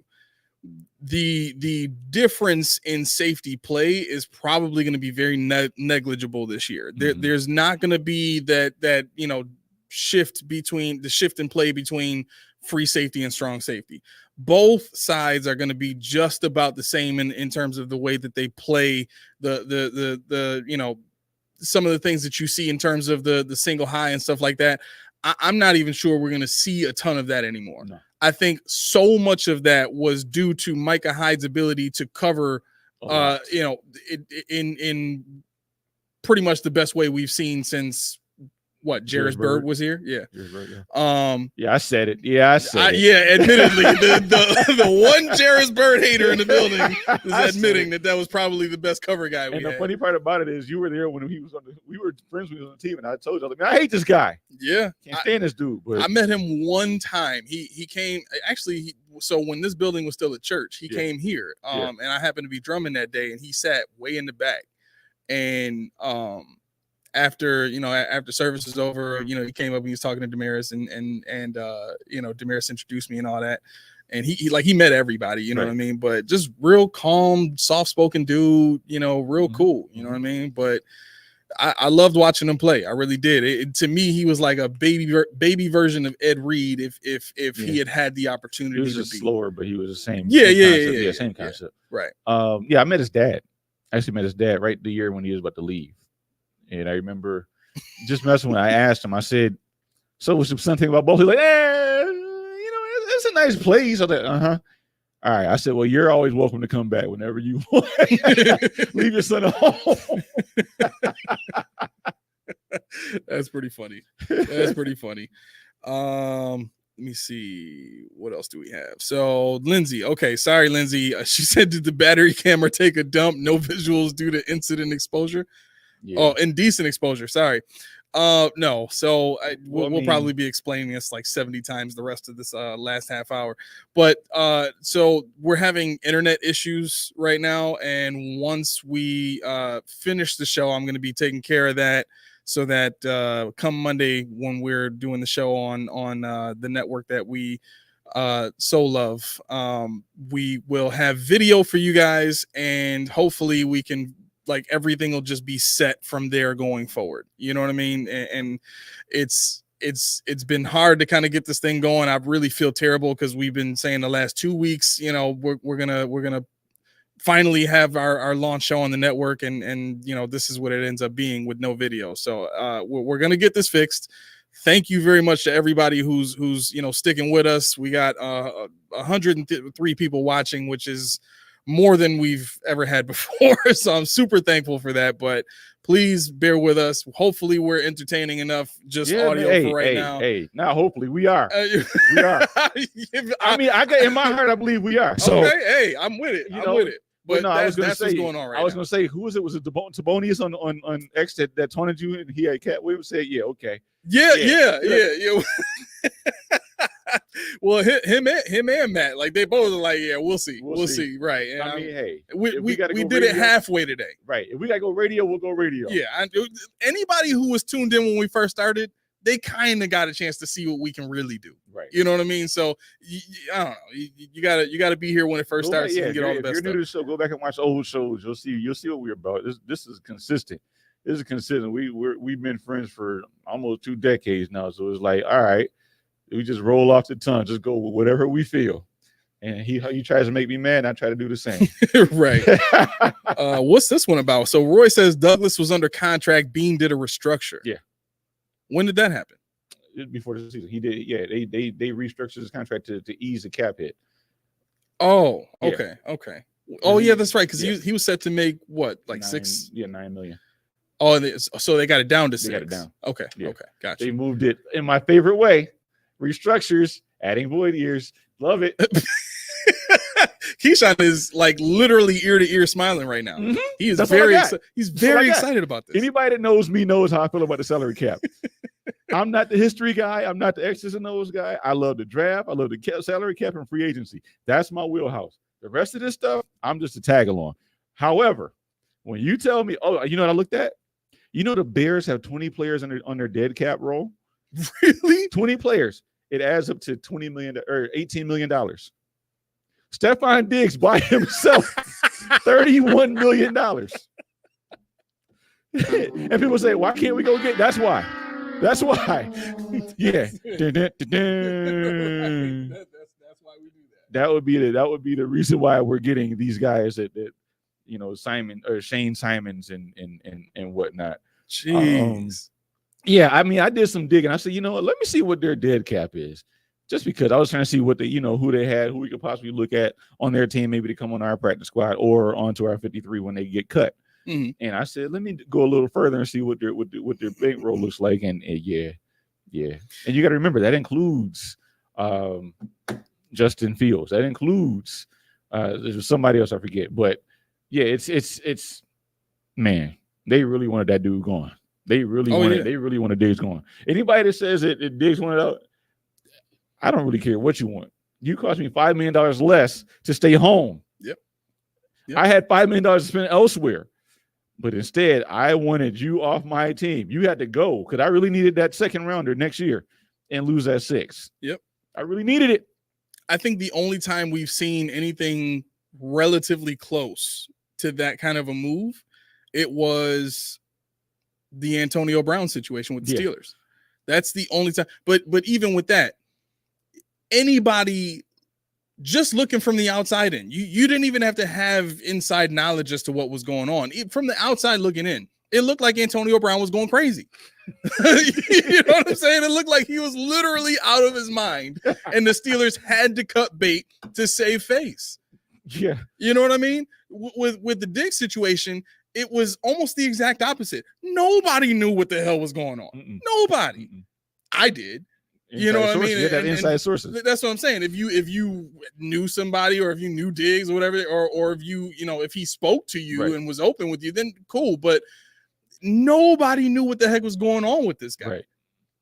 And on top of that, he's not the type of person to just talk about that anywhere. Right. Even the opportunities that he's had during the offseason when he was on with Kay Adams and when he was on with when they asked him during press conferences and stuff like that. Anybody who wanted to say something at that point could have found a way to say something in the same way that Sean made it a point to say something without actually saying something. Mm-hmm. For Sean to say, we got a bunch of selfless guys in the locker room and I love that atmosphere. It's a very indirect way of inferring that Stephon Diggs wasn't that way. Right. Because what's the difference? Gabe Davis is not there and Stephon Diggs is not there. He was an abusive father, and Gabe Davis was never there. Right. I can speak freely because Mac ain't here, so I can say it. Gabe Davis was never there. Well, you still got to answer to him once we get home. Hey, so. I guess so. I'll take that though. Right. But you know what? You know what's interesting about that is can we now learn? Not us, because we talked about this in depth last offseason. Cryptic tweets. Don't drive yourself nuts with it. Yeah. He's doing it to screw with you. Right. If I ever get 1,000 followers on Twitter, I'm gonna be like, the sky is purple. What does it mean? What is he talking about? Is it code? I'm gonna drive people nuts because I can, because people that go and look at that Dalton Schultz and that Darryl Stingley thing and say, oh, look at Diva Diggs. You're gullible. And I don't mean that in a disrespectful way, but it is what it is. If you look at something and you hate this guy so much for nothing that you got to put him in something that he had nothing to do with, cryptic tweets. I hope he does bad. I can't stand. You know, when what was it? Oh, what was it? Somebody said something. I forget how it went. I wish I remember, but I said it on the show where he said, somebody said something about Buffalo food, this, that, and third, and Worcestershire wing spot, whatever. And they added Diggs. He said, oh, I love this with ranch. Just screwing with people in Buffalo. He's not here anymore. Right. But that's how he is. So I'm saying, like, if you weren't so butthurt, it would actually be pretty funny. Yo, Bully is a trip. He said, if you say the sky is purple, you want to be traded to Minnesota. Oh man, see? That's right. See? That's right. That's exactly let the rumors commence. Yeah. It's up from here. Yep. Bully said before that, he said, I wanted Diggs gone after that Bengals playoff game. Why? Which is I mean, it's fine. I don't agree. Wait, was it okay? So let me ask you this. Why? Yeah. I'm pretty sure that's what it was. Is Diggs putting his arms up when he was saying whatever he was saying to Josh. But let me ask you this: if we had heard what Diggs was saying, and he had his arms up, and everybody seeing the body language and stuff like that, but let's say, for instance, Diggs during that time was saying, Josh, come on, man. We ain't got no choice. We got to win. We got to win. We got to get this thing done. We got to, like, the body language of that might look a little aggressive. Mm-hmm. It might look like you got kind of a problem. Mm-hmm. But the mentality and the tone and the words you're using are absolutely different. Right. And the point that I'm trying to make with all this is I think the visual of that was what set people off. It was perceived as the receiver is going after the quarterback. And the thing is, what did they always say they were when they were in Buffalo? What were they? Brothers. What brothers don't argue? What brothers don't bicker? What brothers don't have difference of opinion? What brothers don't fight? Brady was going at it with who? With who? Name them. Right. You have footage of T.O. and McNabb going at it. You got footage of people going at it with the coaches. But I bet you most of them won something. Yeah. I bet most of them were the best of their craft at something. Why is it different when it's here? Why do we have to be the good old boys all the time? You know, and when you ask, I want to step back into what your question was when you asked loosely, what am I paying attention to tomorrow? Mm-hmm. Zach Davison, for sure. The reason why, because I don't care if he catches the ball. I want to know how he blocks. I want to know how much special teams he plays because that's where he's going to make his money. Yeah. Because Quentin Morris is a special teamer. Now, if Zach Davison can do that, he's not. You know, I saw a tweet. Was it a tweet or was it on Facebook? It was Facebook, where somebody said he's going to leapfrog Dawson Knox. Like, no, he's not, because Dawson Knox still is a good player. He's 100%. A better blocker. Yeah, 100%. He's got the freaking chemistry with Josh Allen, and he's got time vested. Zach Davison is not. He's just a new name. He's going to come into Buffalo. He was good in training camp. He was good at the blue and red game. And let's look at him tomorrow against guys he hasn't played against. There's a reason why he's not on anybody else's team. There's a reason why he's a journeyman. And we're going to find out maybe. And I don't want to hear about, it doesn't matter. You just put lofty expectations on a guy that doesn't quite deserve it yet. Right. Let him get good. And that's the problem with what we're doing. Connor McGovern. I'm interested in seeing how he does with the center work. I wasn't impressed with him at guard. And he says he's a better center. We saw faux pas and snaps, long snaps, short snaps. The ball's been on the ground. Can you clean that up? I want to know who the return man is going to be because let's see, who was it? It was supposed to be between Hamler, Isabella. Well, Hamler's the backup slot guy. That looks great for him right now. Yeah, I mean, Hamler can play outside, inside, and he can return. Yeah. So I mean, I don't know how his injuries are, if he's good to go, I don't know if he's playing tomorrow or what, but I know for a fact that if he is, Daquan Hardy might be that slot cornerback, primary backup and slot cornerback. Okay. And that'll be interesting to see. Yeah. I wanted to get to this comment, but you kind of slid back into the roster stuff. Go back. We back and so Bully said 4 catches in a big game against Cincinnati. He's referring to Diggs. 3 catches against KC in a big game. 4 catches against KC in a big game. That's why I wanted him gone. And you made this point too already, but who else did we have? Who else did we have on the field? And really what I'm saying is, when you have a number 1 receiver in the playoffs, they typically don't go off. Reggie Wayne against the Bears, they typically don't go off. They'll make a play if it's busted coverage and stuff like that. But what that takes is great coordination and play calling. That's what it takes. What it also takes is you need other players around that superstar opening things up for the superstar. I was going to checkmate that with this point. How do you think Gabe Davis had 4 touchdowns in that Kansas City game? Exactly. What do you think the attention was? It wasn't on Gabe Davis. Right. It was on somebody else. And there's only one other somebody else on that field. It wasn't Devin Singletary. It wasn't Dawson Knox. I love Dawson Knox. Yep. Was Cole Beasley on the team? That year. Was that Beasley in the slot?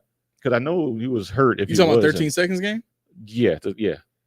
Actually, I think he was. Yeah. And he was Cole Beasley that got hauled up. Yeah, but he was hurt that year. That's what I'm saying. He had was that the broken something? I think it was. Yeah, broken leg or something like that. So he got called up. It's fractured because nobody else could do it. Mm-hmm.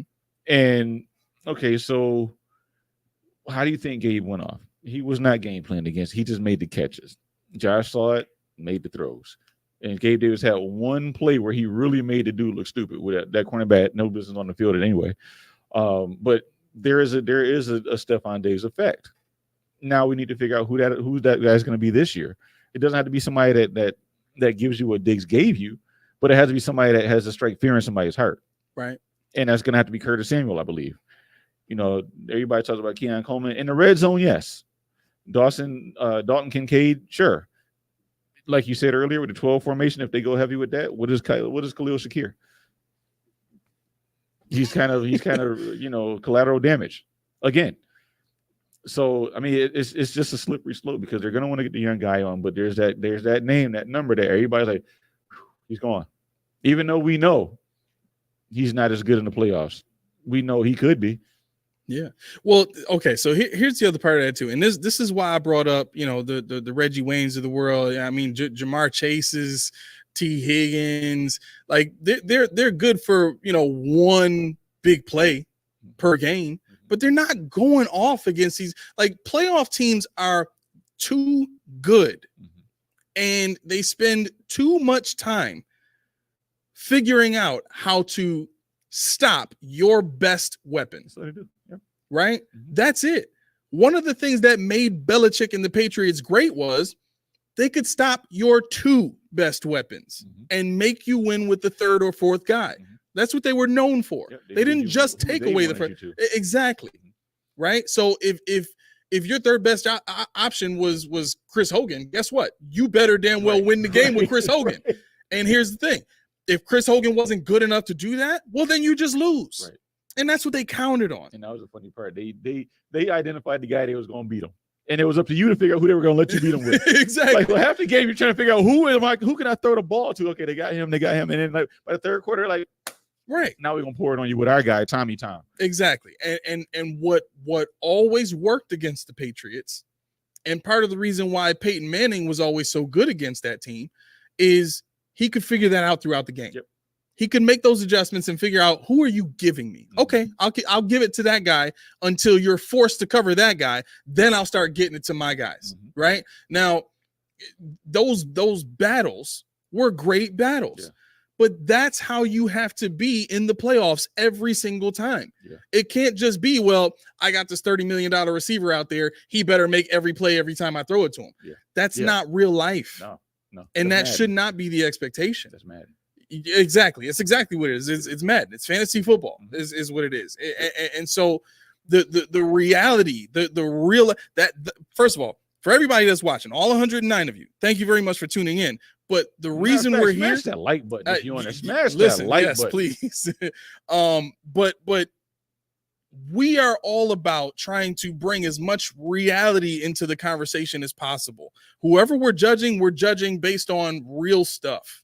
We're not just looking at the fluff of the stats. We're not just looking at, press announcements and here, like, we really go in depth in thought about. It's not an emotional exactly. Thing. That's the reason why we say all truth, no sodium. None of this is based on emotion at all, right? It's observation.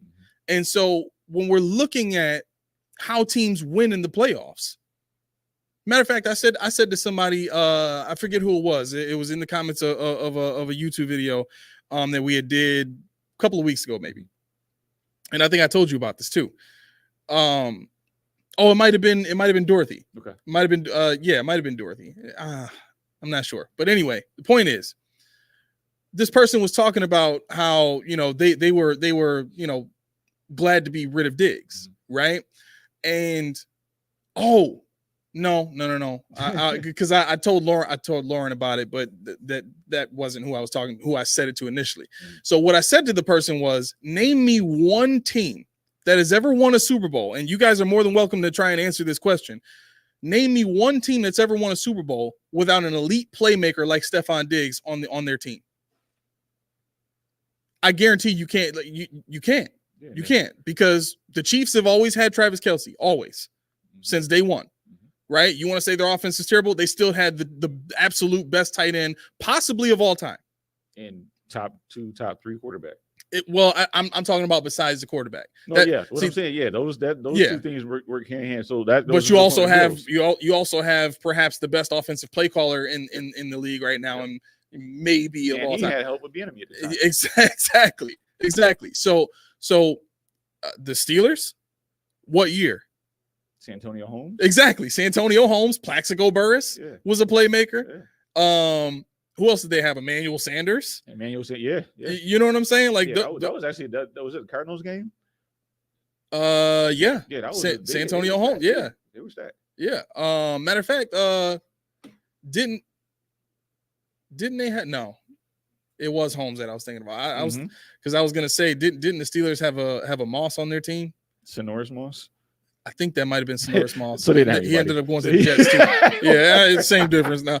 The Giants, their offensive playmaker at the time was Tiki Barber. Yeah. I think it's Tiki Barber for the first. Yeah, because Tiki Barber, and then who was the 6'4" dude that they had the year they beat the Patriots in the Super Bowl? Which one are you looking at? The 2011 or 2007? 2007. 2007. They had Plaxico Burress on that team. I know that. Brandon Jacobs. Derek Ward. Okay, I'm sorry. It wasn't Tiki Barber. They had Jeremy Shockey. Oh my gosh! Look at that. Bradshaw was running all over everybody. Exactly. I mean, Brandon Jacobs couldn't be stopped that year. No, Plaxico Burress, Amani Toomer. Kevin Boss is doing good. Steve Smith was, the other Steve Smith, David Tyree, obviously. I mean, we can go down the list on that one. Yeah. So again, while we're not saying all of these guys are elite playmakers, you can say that year Brandon Jacobs was an elite playmaker. Jeremy Shockey was definitely an elite playmaker. Ahmad Bradshaw was running all over the league that year. Plaxico Burress was a playmaker. He did it in the Super Bowl. Amani Toomer he's a veteran guy. He's a little bit older, but he was that Reggie Wayne to Plaxico Burress's Marvin Harrison, so to speak, right? Plaxico Burress that year went 70 catches, 1,000 yards, and 12 touchdowns. I'm sorry. That's an elite number one receiver right there. Yes, it is. Amani Toomer went 59 for 760 and 3. Right. And again, keep in mind, this is 2007, people. He was 33. 2007. Yeah. Right? Receivers wasn't just getting 141 targets. How many catches did he have? Which one? Plaxico Burress. Plaxico Burress, he had 70 catches. Right. So people weren't just getting 70 catches for 1,025 yards. Right. That just didn't happen like that back in 2007. Like, you had to really earn that. Yep. You had to be great. You know what I'm saying? Ran for over 1,000 yards that year too. Right. So that when I bring that point up of you're not winning a Super Bowl without elite playmaker, at least one on your offense. That's why you need that guy to either open up things for other guys that can make some plays here and there on your team, or you need that playmaker to make a play in a key moment of the game. Think about where we were back in 2020 when we were booming, right? And my wife is looking at the Bills play and asking me, who are we right now? Right. And we come back against the Rams. And the final play of the game was, this wasn't the final play of the game. The touchdown to Diggs. He scored the touchdown on Jalen Ramsey, who at the time was the best cornerback in the league. Right. And Josh Allen throws a very accurate dart to the only place that he could get it to Diggs and Diggs makes the play on the best corner in the league at that point. Who he owned. Who he's owned. So that right there to me is like, how many other teams have a guy who can do that to the best quarterback in a corner in the league? Not many. At that time, not many teams did, right? So those are the moments that I'm talking about where you need a playmaker, because those are the moments that show up in the playoffs. Those are the moments that show up in the Super Bowl, right? And for everybody who wants to point to last year when Diggs missed that 60-yard catch, first off, that's never been a big part of his game. No, never. He is not an over the top with a guy draped all over his back, make the catch type of receiver. Downfield guy. How many times have you seen him do it? Exactly. It's comebacks, crossers, slants, flat routes, and stuff like that. And he makes guys miss, and he gets extra yards and all that stuff. That's his game, right? So the expectation needs to be adapted a little bit when it comes to that. Now, if we're looking at Keon Coleman, Keon Coleman better be bodying everybody. He's going up and getting it. He better be going up and get it. Yep. Because he's going to be as big as some corners. I think Tariq Woolen, Seahawks is a 6'4" dude. Yeah. So there's corners like that in the league now who are 6'2", 6'4", but Keon Coleman is going to be thicker than those guys. Yeah. He's like, I had to look at the producer. I had to check. Am I getting away with that? Do I get away with that? No. All right. Yo, bro. All right. I didn't get away with that one. But anyway, Keon Coleman is bigger than these dudes. He should be. What, you passing gas over there again, bro? Yeah. Yo, you gotta stop doing that. Nah, he broke wins. Yo, it's not me. It's this thing on. And now Keyshon's alarm is going off, which means we got 15 minutes left on the show. Bully said over you real bad. I know Bully said thicker is crazy. Yeah, it is. Thank you very much. Bully says, you guys are probably right, but I have a grudge against Diggs. I can't wait to play Houston. I ain't mad at you. I'm not. Hey, you got it right. If you have a founded reason why you're sick of this dude, I get it. But I don't want to hear it because he made Josh Allen hurt his feeling. How? If I got $258 million, man, look, you can say whatever you want to me.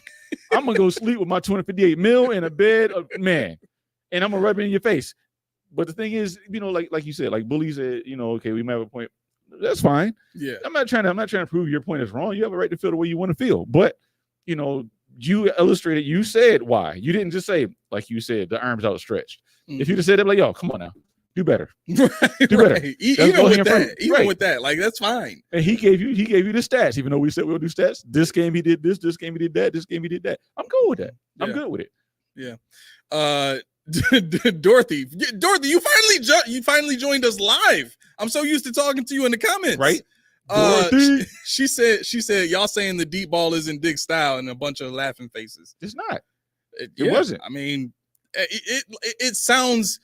I can understand how that can kind of sound excusey, but that's like asking Gabe Davis to run elite routes that don't break in.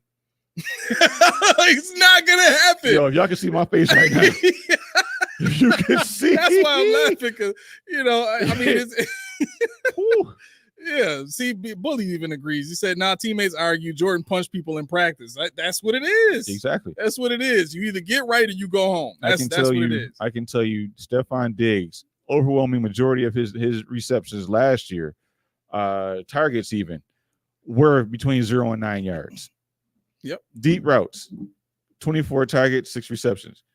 Okay, so he has 72 targets in 0 to 9. So wait, can you go by season? Yeah. All right. Can we go back to 2020? Because I just like that. I can't add them up, so yeah, I can do that. That's fine. I just went like so. Yeah, look, 0 to 9, 82 had 75. Right? 2020 is his best year, right? Yeah. He had 75 of his 82 targets, 0 to 9.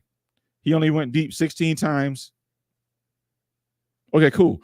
He went deep 16 times, and he was on his phone. Just keep going. Just keep going. He's like, "What do you say with Ayo? I don't know why." Okay. Oh, you let it go. We good? No. Oh, God, I gotta hit him again.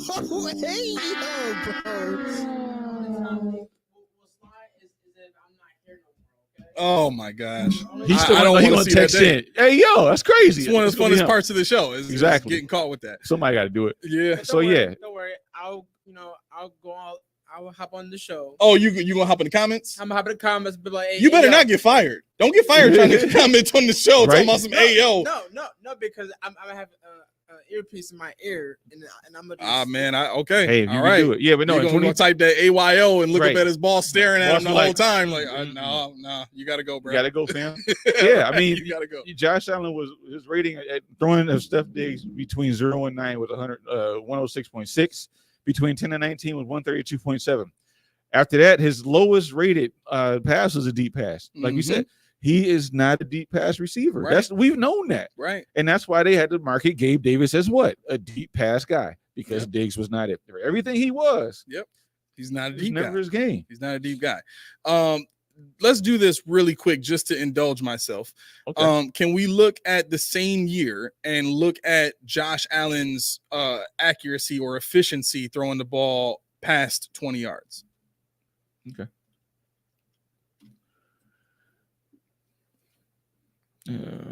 Pulling it up now. All right. While you do that, Silas says Chase never disappears in the playoffs. He may not take over every game, but he gives Cincy 5 to 7 receptions per playoff games. I can tell you this: they have an offensive-minded head coach who makes it a point to get his guy involved. That's one of the bigger differences between what the Bills do with Sean McDermott and what the Bengals do and what the Chiefs do. Those two teams right now are the teams that people would consider to be, well, before this year, the Bills' biggest competition towards getting to a Super Bowl. And both of those coaches / coordinators operate that way. They get their better players involved. They get their guys going. And even if it's just, 2-3 catches in the first quarter to get there, to make the defense have to pay attention, to get Jamar Chase involved and into the game, do that. And then after that, you may see 3-4 catches the rest of the game. But guess what? They all matter because they all force the defense to pay attention. That's not something that was stressed with Stephon Diggs except for Josh, right? I think it was a Josh thing. And I think because it was such a Josh thing, Sean had an issue with it. Sean wanted to run the ball and do all the stuff that he wants to do. And we'll see it this year. I'm telling you right now, this is not Brady's ideal offense. This is not going to be what Brady wanted to do the day he got the job. This is not what he's excited to do. That's part of the reason why the offense doesn't have the same energy that the defense does. Right. Brady came in as an energetic guy. You saw that in some of the first press conferences earlier this offseason, right? He was the energy guy. You almost you really didn't hear from Babbage that much. Right. You know what I'm saying? But for him to be where he is now, where it just seems like, he's kind of taking things in stride and calm stuff like that speaks to an atmosphere in the building of I'm kind of just doing what I'm told. Right. You know what I mean? And we've said, you guys can go check out some of our other episodes where I've said this.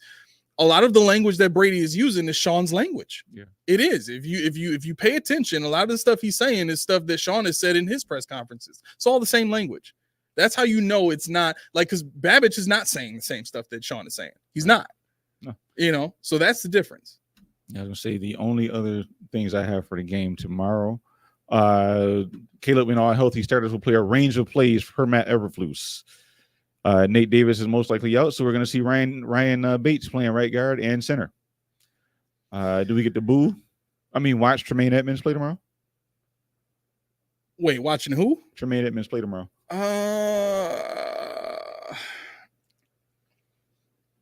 I don't know. I never liked him. Neither.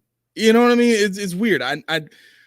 I thought first of all, I didn't know who the guy was when we drafted him, but you know what I'm saying? I think it was one of those situations where you see the size and you see the speed and all that kind of stuff, and you just kind of figure, hey, I mean, maybe this dude is going to be able to come in and make some people pay. It's one of the reasons why I wanted to draft James Williams. You know what I mean? That's a guy 6'5", 222. Well, I think he was 215 in college, but you get that guy up to 220, and you're talking about a Legion of Boom type of safety. You know what I'm saying? Where nobody's going anywhere near that dude.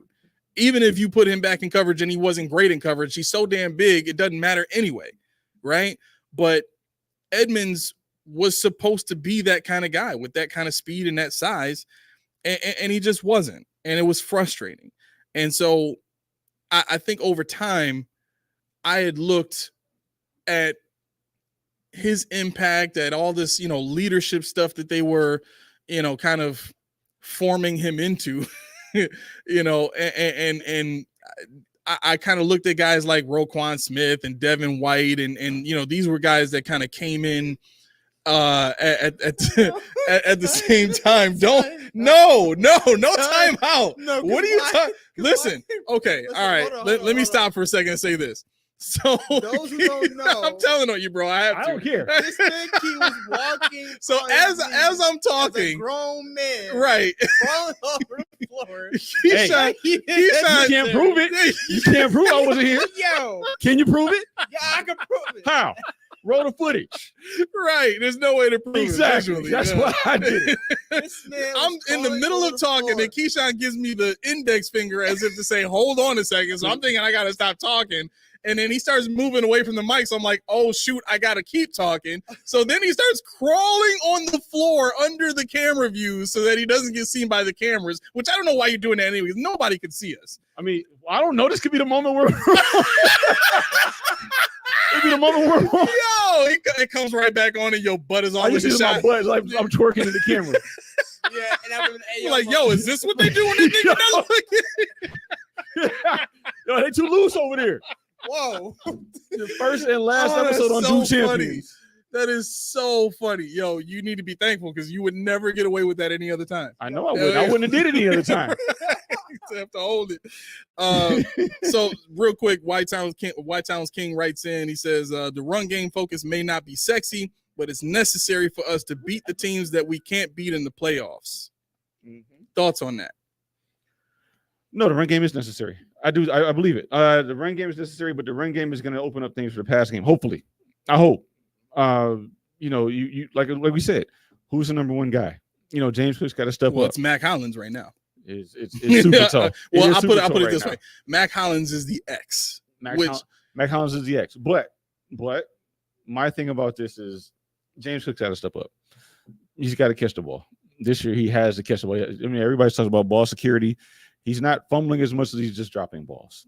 And that's got to be cleaned up. Ray Davis is fumbling and dropping passes, they say as well. So I mean, it's like it's no wins because you got to give Josh, because Josh don't want to throw that anyway. You got to give him. You got to give him the reason to want to throw you the ball. Yeah. And if you keep dropping past, you're fumbling, no ball security. He's just gonna keep scrambling. He's gonna say, scrambling. "Forget the check down. I'm going for it all, or I'm running." He's gonna have 16 touchdowns. Everybody, this is the greatest quarterback. I'm like, yo, that's the craziest thing I've ever heard in my life. Right. It's the craziest thing because running the ball to that magnitude is not a quarterback requisite. Yeah.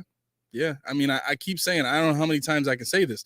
If you want Josh to play that way, you got to make it easy for him to play that way. Right. And putting guys around him who you say have elite hands, and they might have done it in college a little bit here and there, you know, in spot duty, James Cook in spot duty. Right. You know what I'm saying? Right. That was part of the reason I had such an issue with them making him the guy here. It's not that I didn't think he could be a good runner. Yeah. But for them to try and make him a 3-down back, he wasn't asked to do any of that in Georgia. And as big a fan of James Cook as I am, the Hembo thing, you know, that's kind of just hyperbole. I'm just being funny, but I didn't expect last year to happen. I didn't think that he had that in him. So now it's like, is that an anomaly, or is that who he really is when he gets a chance? So now we got to find this. We got to use this season to figure this out, because next year is his 4th season. That's the last year of his contract. And, you know, I mean, at this point in time, what are you going to pay him if you want to keep him? They're probably not going to keep him unless. No, probably not. That's probably why they got Davis. I was going to say, unless, you know, Davis is such a kid. They're a month and 10 days apart. But, but you know, I mean, if that was a Dable throw it all over the yard kind of deal where we don't need a running back, cool. But it seemed like Dorsey really liked the skill set that James Cook had to offer, because he used him extensively last year. Or Brady, I'm sorry, not Dorsey. So we'll see. There's a lot of stuff I just want to sift through, like I said, including Kyer Elam, including Dorian Williams. I want to see what I don't care about. Don't get enamored by anything he does in the run game. You got to watch him in pass coverage, because that's where he falls short. You got to watch his depths. You got to watch his reads. You got to watch his pursuits. You got to watch how he anticipates, because that's what he hasn't shown he can do yet. So what I'm looking for in tomorrow's game and going forward, hopefully on Monday when we talk about this, is he can say, oh, you know what, he impressed me here. This is what he did. Yeah. Because we know he's good against the run. We know he's a heat-seeking missile. We know, we know certain things about certain people. But what I want to see him do is try to get better at what they're not good at tomorrow. Right. Okay. What I'm going to do now is I'm going to put up the still of Keyshon looking super surprised right now. Or no, I'm sorry, he looks drunk. That's the other one. So we had one where it froze and you look super surprised. This one looks like you just took like 4 shots. Put that one up. Yeah, it's up now. So I'm gonna leave that up while we do the close. I hate you and only you and nobody else but you. Right. All right. So we got to get you out of here before you get fired. New people don't know that, but yeah, I'll get fired. Yeah. So Keyshon has to be out of here at 8:00. If he doesn't, if we run like 5 minutes over, which we just might do, you'll see a stream of fire throughout the streets of Buffalo where Keyshon is driven on his way to work. So I punched in 30 seconds to the good. Yeah, exactly. So let's get this going. All right, cut that down. Yep. That's what we love to do. Every show you said, really loud. We gotta get it down. Every show. That's it. I love it. That's it. All right. So if you haven't done already, listen. It's Do Champions Media Network all day, baby. Hit that like button. Hit that subscribe. Make it do what it do. Hit that bell. Make that thing ring-a-ling-a-ling, so that you can get notifications when all of our notifications come out, and you can stick with us on a daily basis. Content every single day we got coming out. That's just how we roll. We on top of things. So if you are a Bills fanatic, if you are a Bills lover, if you just a part-time Bills fan, whatever, this is still the only place you should be coming. Period. That's just what it is. With that being said, I just checked, and I'm probably gonna have to do this after we end this. Excuse me. You can go on. I'll put this on both pages. Okay, so if you want to try to find either page on YouTube, and I'll post the link on social media too. The invite link for our fantasy football league, it's gonna be there after the video's over. If not, you can email us at postpodiumpodcast postpodiumpodcast@gmail.com. That's postpodiumpodcast@gmail.com, and we will get you that invite. Okay. We got 5 spots left. So get in where you fit in. All right. Other than that, we have another show coming up Monday. We will definitely have video for you on that one. You got these guarantees, man. Hey, we'll be here. No. Listen. You speaking of all 10 down on this one. I got it. You heard it here first. We will have video on Monday. We'll be back in full force, and you'll be seeing Keyshon's pretty face. And Junie will be here too, so you might see his pretty face too. Listen. We are so appreciative to everybody that tuned in today. We got 129 people watching right now, and we look forward to many, many more. All right. This has been the Post Podium Podcast, sponsored by Ree's Tea, the best tasting tea in town. That link is also in the description. If you cannot see that after this video is over, I will put it in the description on both pages and social media and all that. You can order by the case, or you can order single bottles or whatever. But if you are a tea lover, it's all natural ingredients. It is the best tasting sweet tea you will ever have in your life. Please check that out. Okay. With that being said, this is the home of the all truth, no sodium takes. I have been your co-host, Aramis. And this is 40 Keys on behalf of Basketball Truth and Knowledge. Yes, that's right. We got to do that plug too. Basketball Truth and Knowledge. My oldest son Junie's got his own podcast. If you love basketball, you got to check that out. That's just what it is. The man eats, sleeps, and breathes basketball. So if you have any kind of questions about what's been going on or information, stats, all that, he's the guy that you need to go to for basketball. Okay. Other than that, Key's got to get out of here. And I got all kind of crap in my throat that I gotta go get. Whoa, hey. Why y'all had to take it there? Y'all just heard me clearing my throat. It's obvious what I'm talking about. You know what? Fine. All right, I'll give it to you. All right, whatever. Anyways, OLI, you made a lot of money today, bro. That's what? 3 different times we went through 90 seconds. Yeah, man. Oh my gosh. All right. We're out of here now. Thank you very much for tuning in, everybody. We will see you on Monday at 6 p.m. Be there or be whatever you want to be. It don't matter to me. I'm out of here. Peace. Can't wait. You're right.